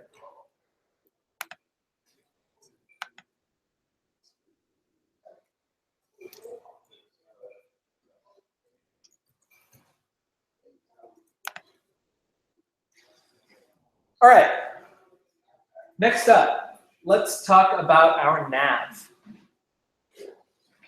So our nav has items that are centered. It's also worth noting, though, that there's a little measurement here that says 36 pixels. So now we know that each one of these is 36 pixels tall. We're not actually measuring the distance between each one of these. Rather, we're measuring the height of each one of these. Why is that? The reason for that is because we don't only want the home element to be clickable. We want the element, the area on the left and the right, and slightly on the bottom and slightly on the top to be clickable. We want the clickable targets to be as big as possible, because why not, right? So I would say that instead of thinking about the margin or padding on the top and the bottom of each one of these, we simply just give them height. So so here's the problem, though. Each one of these links has a display of inline, which means that if you give it a height, it's not actually going to work very well. Height on inline elements doesn't do anything. Inline elements are only as high and only as wide as the content inside them. You try to give them width and height, nothing's going to work.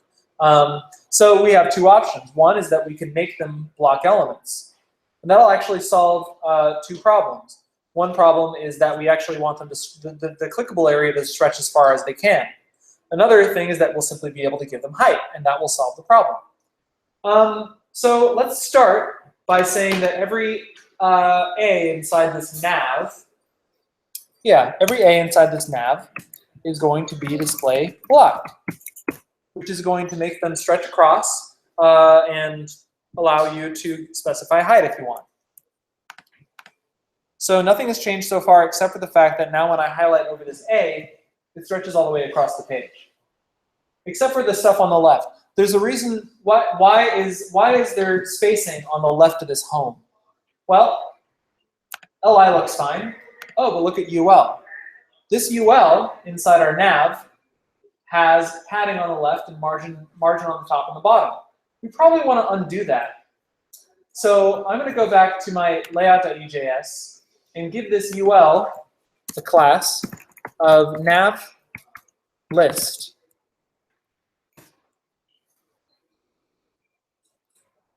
Now I can say nav list has a margin of 0 and a padding of 0.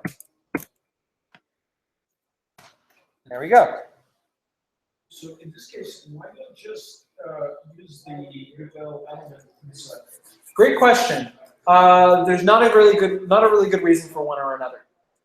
Because as you saw, I used A here, so why not use UL there? I really don't have that good of a reason. I just like the idea that if this nav grew larger, that I would have that like it had 2 ULs for some reason, that I'd be able to distinguish between them. But that's really not likely to happen. And again, like I said, I mean, this page is so simple compared to many other sites out there that using this syntax here, instead of just selecting the element name itself, I could really go one way or the other. So in the grand scheme of things, I'm really just trying to teach you guys best practices so you can scale this to larger sites. But in this case, it's really not that big of a deal. Also, I could put this A inside nav list in case I did have A's inside the nav that weren't inside the list, right? So it really doesn't matter to me. But I do like keeping my rules as simple as possible. So I like saying every A inside the nav because why not, right? So I'll just keep it like that.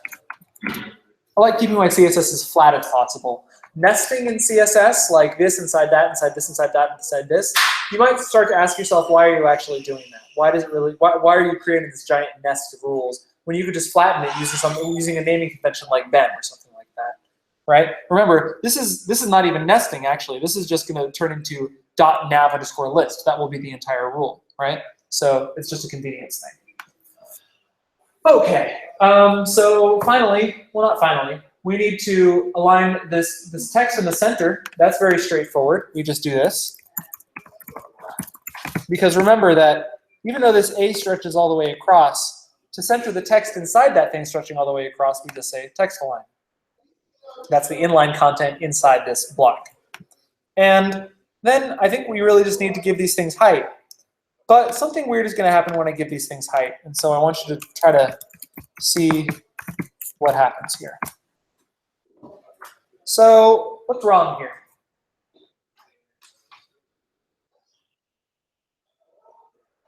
It's like look up there. Yeah, they're on the top. So I move my mouse from here all the way down to there, and it's actually going to be, this whole area is just going to be the home button. So how do I vertically center each one of these inside their own thing? Well, I could go the whole flex route. I could make each one of these things like its own little flex container where the stuff inside, no. But another simpler way of simply vertically aligning a single line of text is by giving it, rather than a height, give it a line height. Line height specifies the height of a line of text.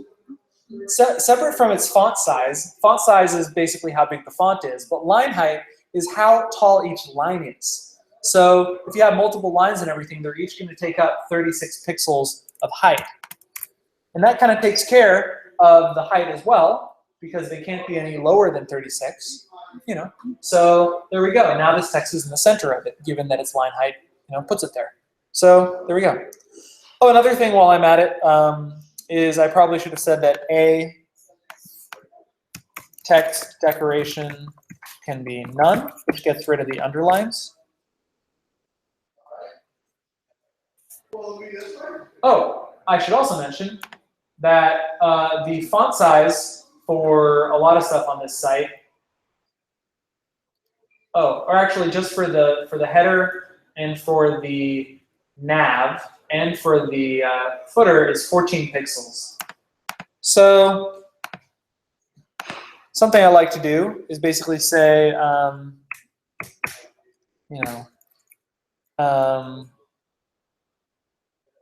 I don't know.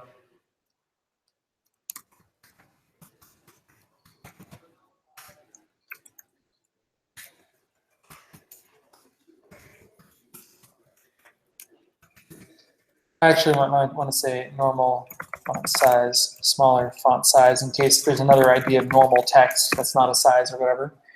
So body's normal font size is going to be 16, which, spoiler alert, is actually the default size of text on the internet.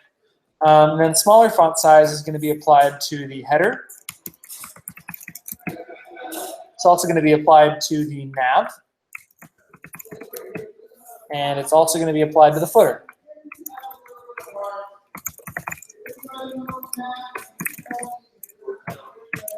So, header, nav, footer are going to have slightly smaller font sizes. Okay? Question? Yeah. For line height, why do you use pixel units and not the EA units? Great question. No reason.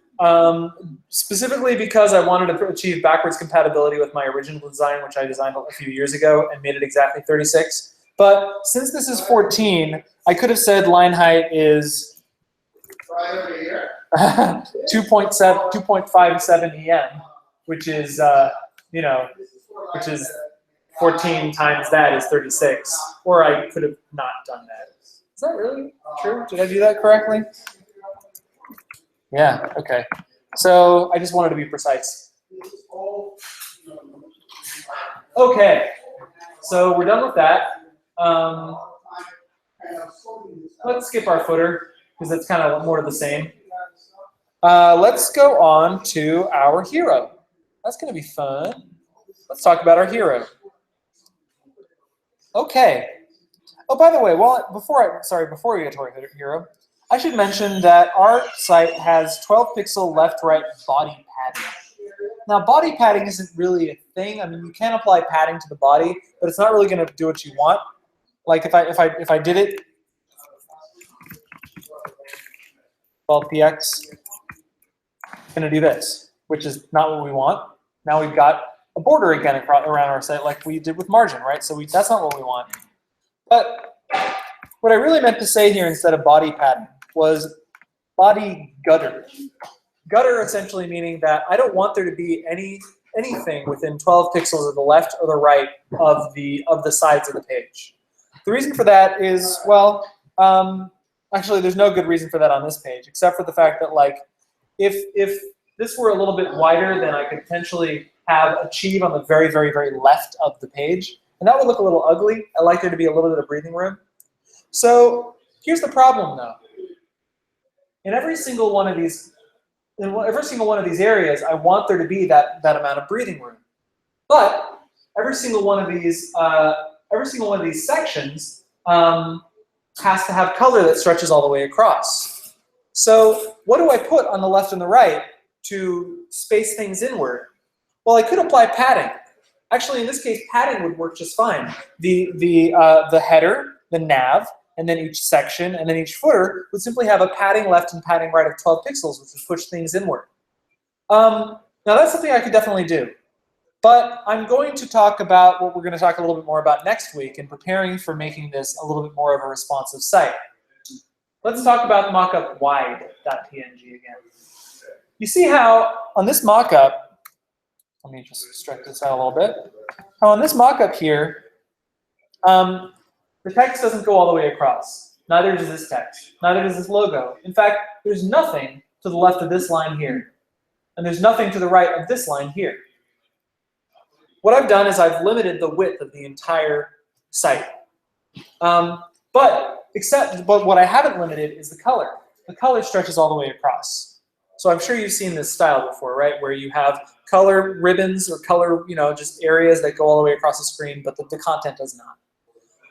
There's no silver bullet how to do this. I mean, there is a way to do this, but it's not as elegant as you'd think.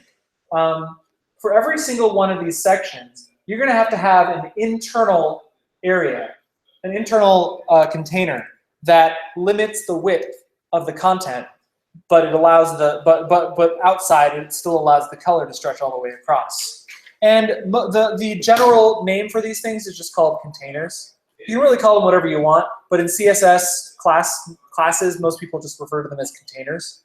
So just so we can prepare for next week, and so we can prepare to limit the width of each one of these things so they don't stretch any further than they need to be, I'm going to surround each main section of the site in a surround the contents of each main section of the site with a container div. So it's going to start like this. In my header, I'm going to say div class container. Not header container, but just container, because it's going to be used in a few different places across the site. So now everything inside the header is also inside the container. Div class nav, right here, I'm going to say div class container. Sorry, nav class nav. And then it's going to end right there. So just keep doing that for every section of the site. Header, nav, footer, div class container.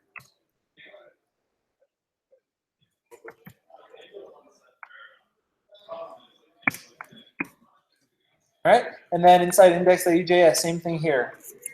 Div class container. We'll get back to this in a second because this might have to change. And then section class details, div class container. Okay, so it's not pretty to have to put in all of these additional divs just for positioning reasons, but that's how the web works. You end up having a lot of divs just to push things around, so there we go. So let's talk about container. It's not doing anything so far, but you notice that this text is really, really touching the very left of the screen. Let's say that for right now, container is going to have a padding of 0, 12 px. So now every element is still going to have colors stretching all the way to the left and the right, but padding is going to prevent it from touching the very, very end of the page. There we go. So you can only really see the difference maybe within this stuff here and then here. And there's a little bit of a problem here. Can someone tell me what the problem is with this hero, with this container I just added?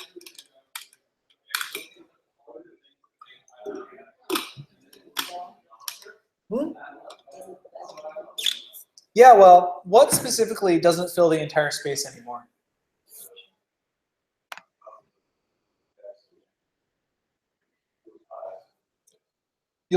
So we see this lighter area on the left and the right. Why is this lighter than the rest of it? First question is, what's darkening? What's darkening the rest of that? Huh? The hero content right here, right? That overlay. But the overlay is inside the container. Should it be? Does it have to be? Is there any reason specifically? Couldn't we switch this around? I think so. I mean, if we have, remember, this hero content overlay is meant to darken the background. So I say we do it because it's there for the background, not necessarily there for the text for any reason. So we just swap those two tags, and now it stretches all the way across, whereas the text does not. Great. So that solves the problem there. The container needs to be inside both of those things. Okay. Great. So now we have a little breathing room on the left and the right of the page. All right. Now let's move on to the hero, which we're already dealing with right now. Let's go back to our regular mockup. Oops, sorry, our annotated regular mockup. Here it is. Okay, so let's start by styling our text. I'm going to give this a class of heading, hero heading specifically. Right here at the top, this H1 is going to have a class of hero heading. What if I decided to make it something other than an H1 later for some weird reason? Hero heading would still apply. So, hero heading. Let's give it a color of white. That's a very short way of saying white. Let's give it a font size of 30 pixels, because that's what it says there. And a text shadow of 20 pixels, 0, 0, 20 px black. Text shadow allows you to apply a shadow to text. It's got a few different measurements here. The first two are offset. I forget which one's which, but these allow you to move the shadow off to the side, to the left or the right, to the top or the bottom. But if you provide 0, then the shadow will be directly behind the text. 20px is the blur radius of the shadow. So if it was 0, then it would be very sharp. It would just be like another color right behind your existing color.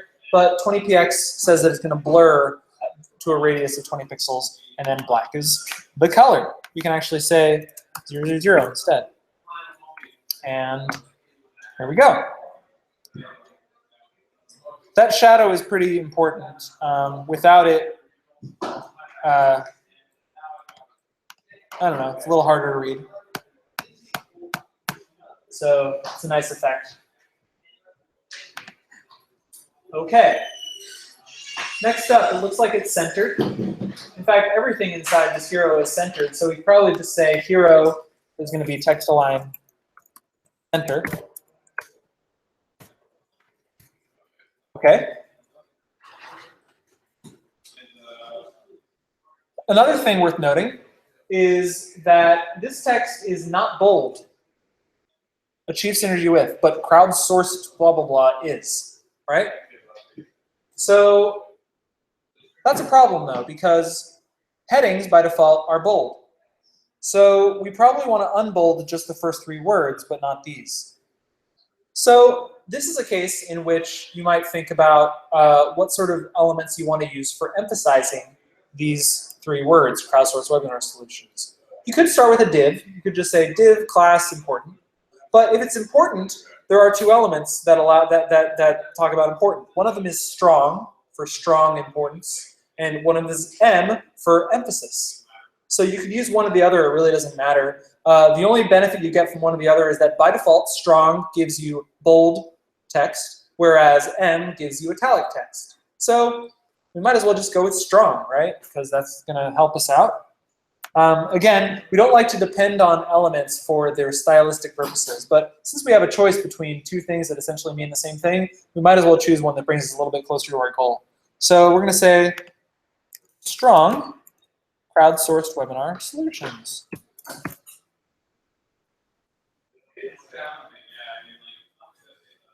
Strong, of course, is an inline element. So is that going to make any change? It's not, because H1 is already bold. So we probably want to unbold the H1, right? So hero heading is going to have a font weight of normal. Okay. So now H1 is font weight normal, but strong is still bold. But this looks a little weird, right? Achieve synergy with crowdsourced webinar solutions.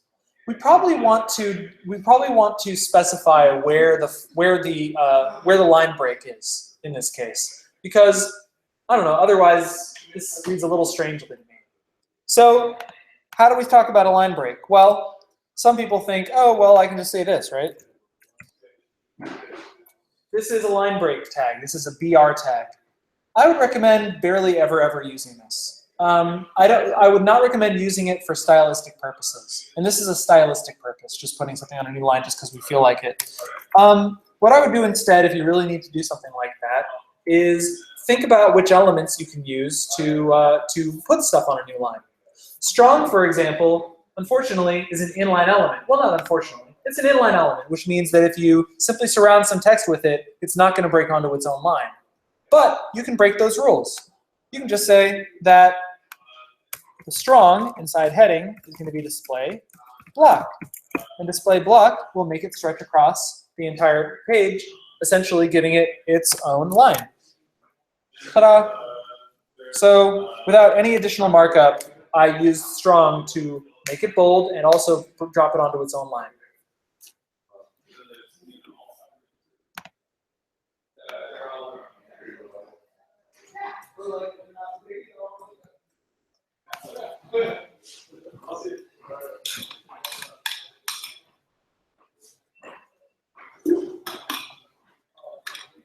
All right, we're about to get to the fun part.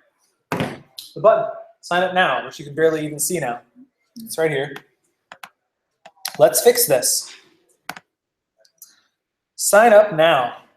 Okay, so I'm going to say hero CTA, call to action. That's what CTA stands for. I just added that right here. Okay, so the hero CTA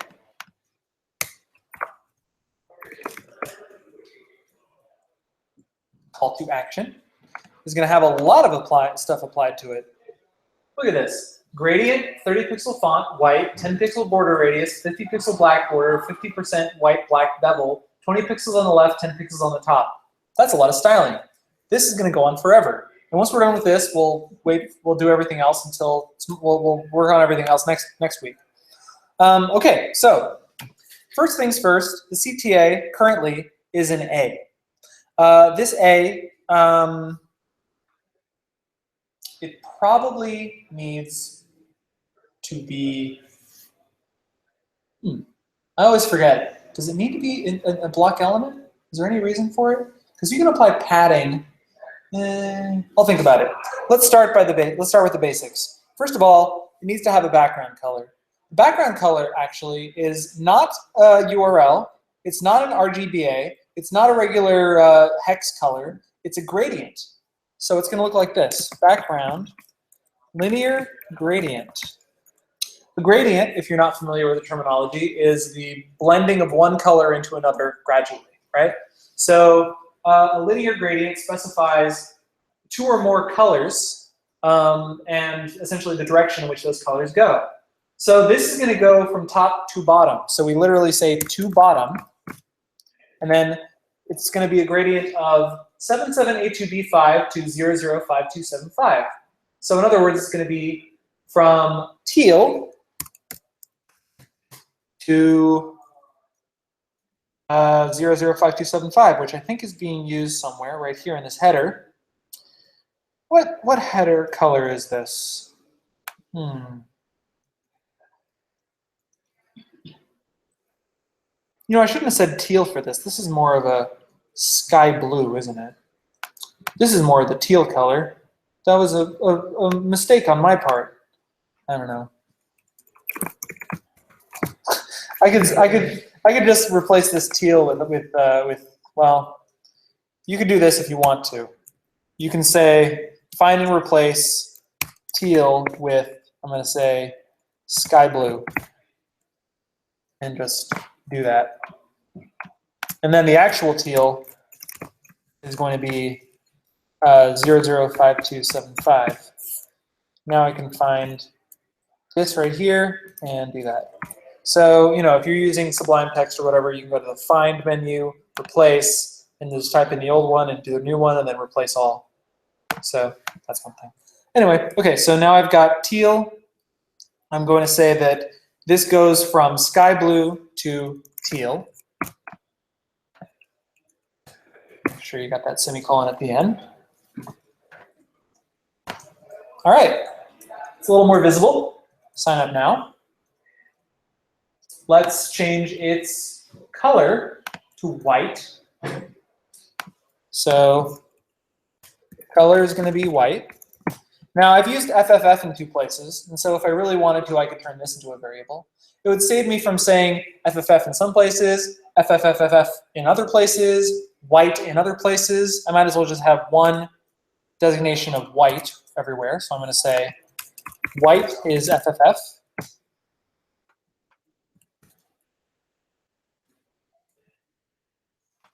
White and white. Okay. A little better. Definitely see it now.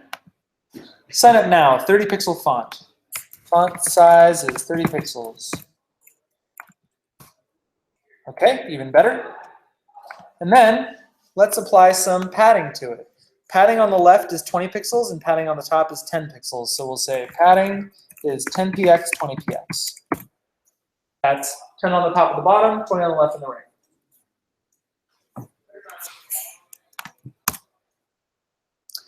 So this is where inline stuff kind of falls apart. You see how it's kind of sticking outside of the container? The reason for that is that inline content, when given a top and a bottom padding, stretches out, but doesn't actually stretch out its own line. Inline content kind of can't stretch out its own line because it can't be given a height, and padding doesn't really do the right thing. So all we can really do in this case is, well, not give it a display of inline. Display of block, though, is going to do another thing we don't want, which is that it's going to make it stretch all the way across the screen. So how do we make it not stretch across the entire screen,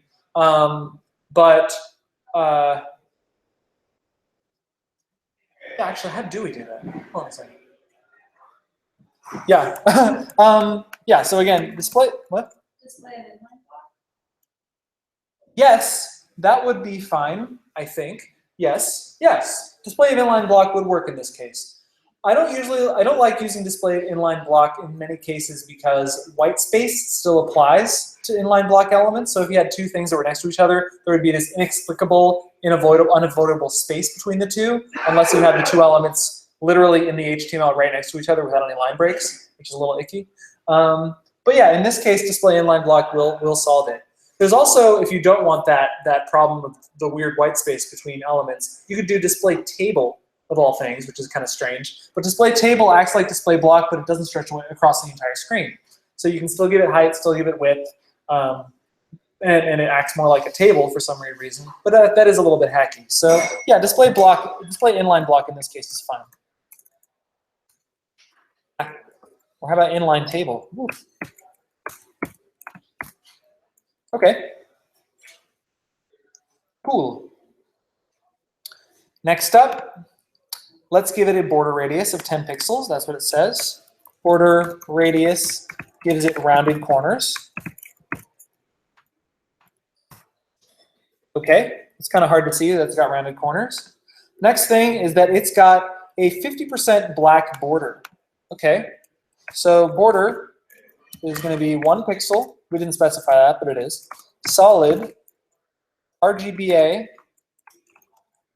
0, 0, 0.5, 50% black for a border. That's going to make it so the color kind of shows through a little bit. It's going to be kind of a nice subtle effect. Okay, so it's not as harsh as it would be if it were a pure black border. And I think the only thing we have left there is to give it a bevel.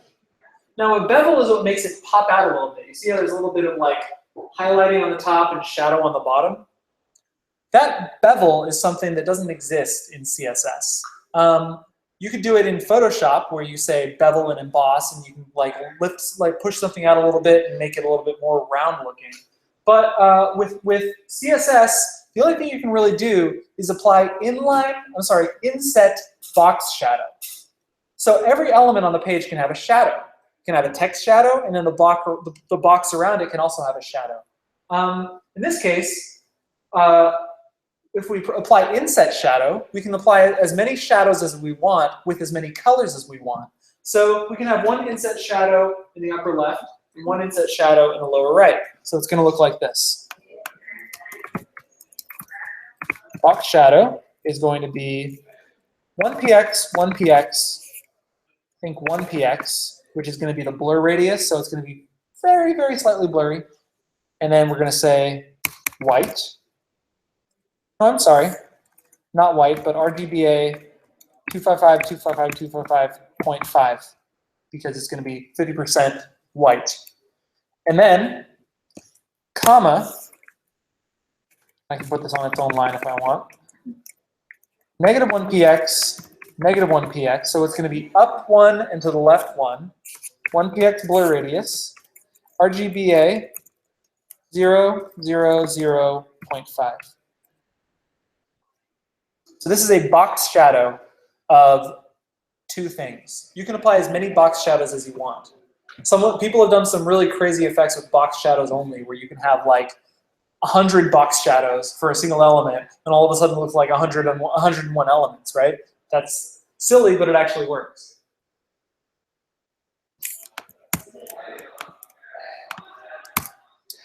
And, oh, I missed something. each one of these has to be inset. So inset, inset. You say inset, and instead of it being outside, it's now inside. Actually a pretty cool difference. That's outside, and this is inside. All right. One last thing, and we will finish for the week, which is let's fix the spacing here. Spacing, let's see. I didn't specify how much spacing there should be above and below this thing, but right here, there's 0.5 m of 30 pixels above and below. So I'm not really sure how much spacing there is here, but I'll say it's the same amount. 0.5 m of 30 pixels. That is to say 0.5 m of this. So I can probably just say that the heading is going to have no margin, but it is going to have padding of 0.5 m 0, which is going to space it out above and below. And it's also going to get rid of that space between the top and the bottom, because that's what that margin was doing. It was seeping outside of its container. And then finally, sign up now is also going to have that same amount of margin underneath it, or padding underneath it. Well, okay, so there has to be the same amount of spacing underneath it. But this whole container doesn't have a font size of 30 pixels. But what if it did? Wouldn't actually that simplify things? Because this is 30 pixels and this is 30 pixels. So couldn't we give this entire container 30 pixels and then have there would be padding on the top and the bottom? That would probably actually solve stuff. So I'm going to say, I'm going to take this font size 30 pixels, put it up here instead, and that's going to cascade down into the heading and the CTA. So I don't have to have font size 30 pixels in two places anymore. Whoops. Oh, right. How did this get twice the size? Because headings are twice the size of their stuff. Whoops. So if I really want to do this, then I'm going to have to say font size is 1M. So that almost kind of defeats the purpose, doesn't it? But 1M means 1 times whatever font is outside it, 1 times line height. So now we're back to 30 pixels because the entire hero is 30 pixels. That's a little silly. But anyway, now that I've done this, I can say that there's bottom padding, or there's bottom padding on the hero of 0.5 m of 30, which gives it that amount of space. Whoops, not on the hero, but on the hero content. Why on the hero content? Because we want to include that darkened area. So there we go. So yeah, as you can tell, this whole spacing stuff is a pretty imprecise science. It's really up to you in a lot of cases, whether you want to use padding or margin in a lot of cases, whether you want to use M's or pixels or whatever. It's either up to you, or it's up to the whims of your designer or whatever. You know, you kind of get a rhyme and a reason of it after a while, but you know, at the end of the day, just as long as it looks pretty similar to the mocks, no one's going to complain. So yeah, there we go. Here's where we are so far. We're halfway done, probably. We'll talk more about applying icons to this Agile workforce stuff next week, putting little icons on the top of each of the things here. We'll also put in the header logo down at the bottom and sort all this stuff out, and then we'll make it responsive. Actually, we might go straight into making it responsive and then finishing up all that other stuff if we have the time, which we probably will. But yeah, we're going to have a responsive thing at the end of the day. But here's where we are so far. Looking pretty good. Cool. Thanks for coming, and I will see you all next week. This Thursday, though, I do have a lab as usual. I'm here every Thursday from 7 p.m. till 9 p.m. in the Turing classroom right behind me, not this one, where I give out an assignment that will also be sent out via email and Meetup and all this other stuff on Tuesday. And it's going to be an assignment on background positioning. So the stuff you learn in this class about positioning backgrounds, you'll be applying it there.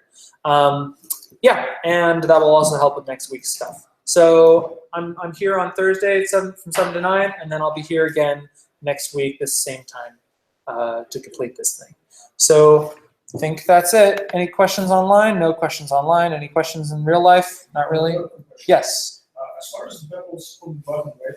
Yeah. Is there a way to make it so that when you press down on it, I guess it would be active, just like a common active, right? If you see the class, it would like Yes. reverse the bell. Yes.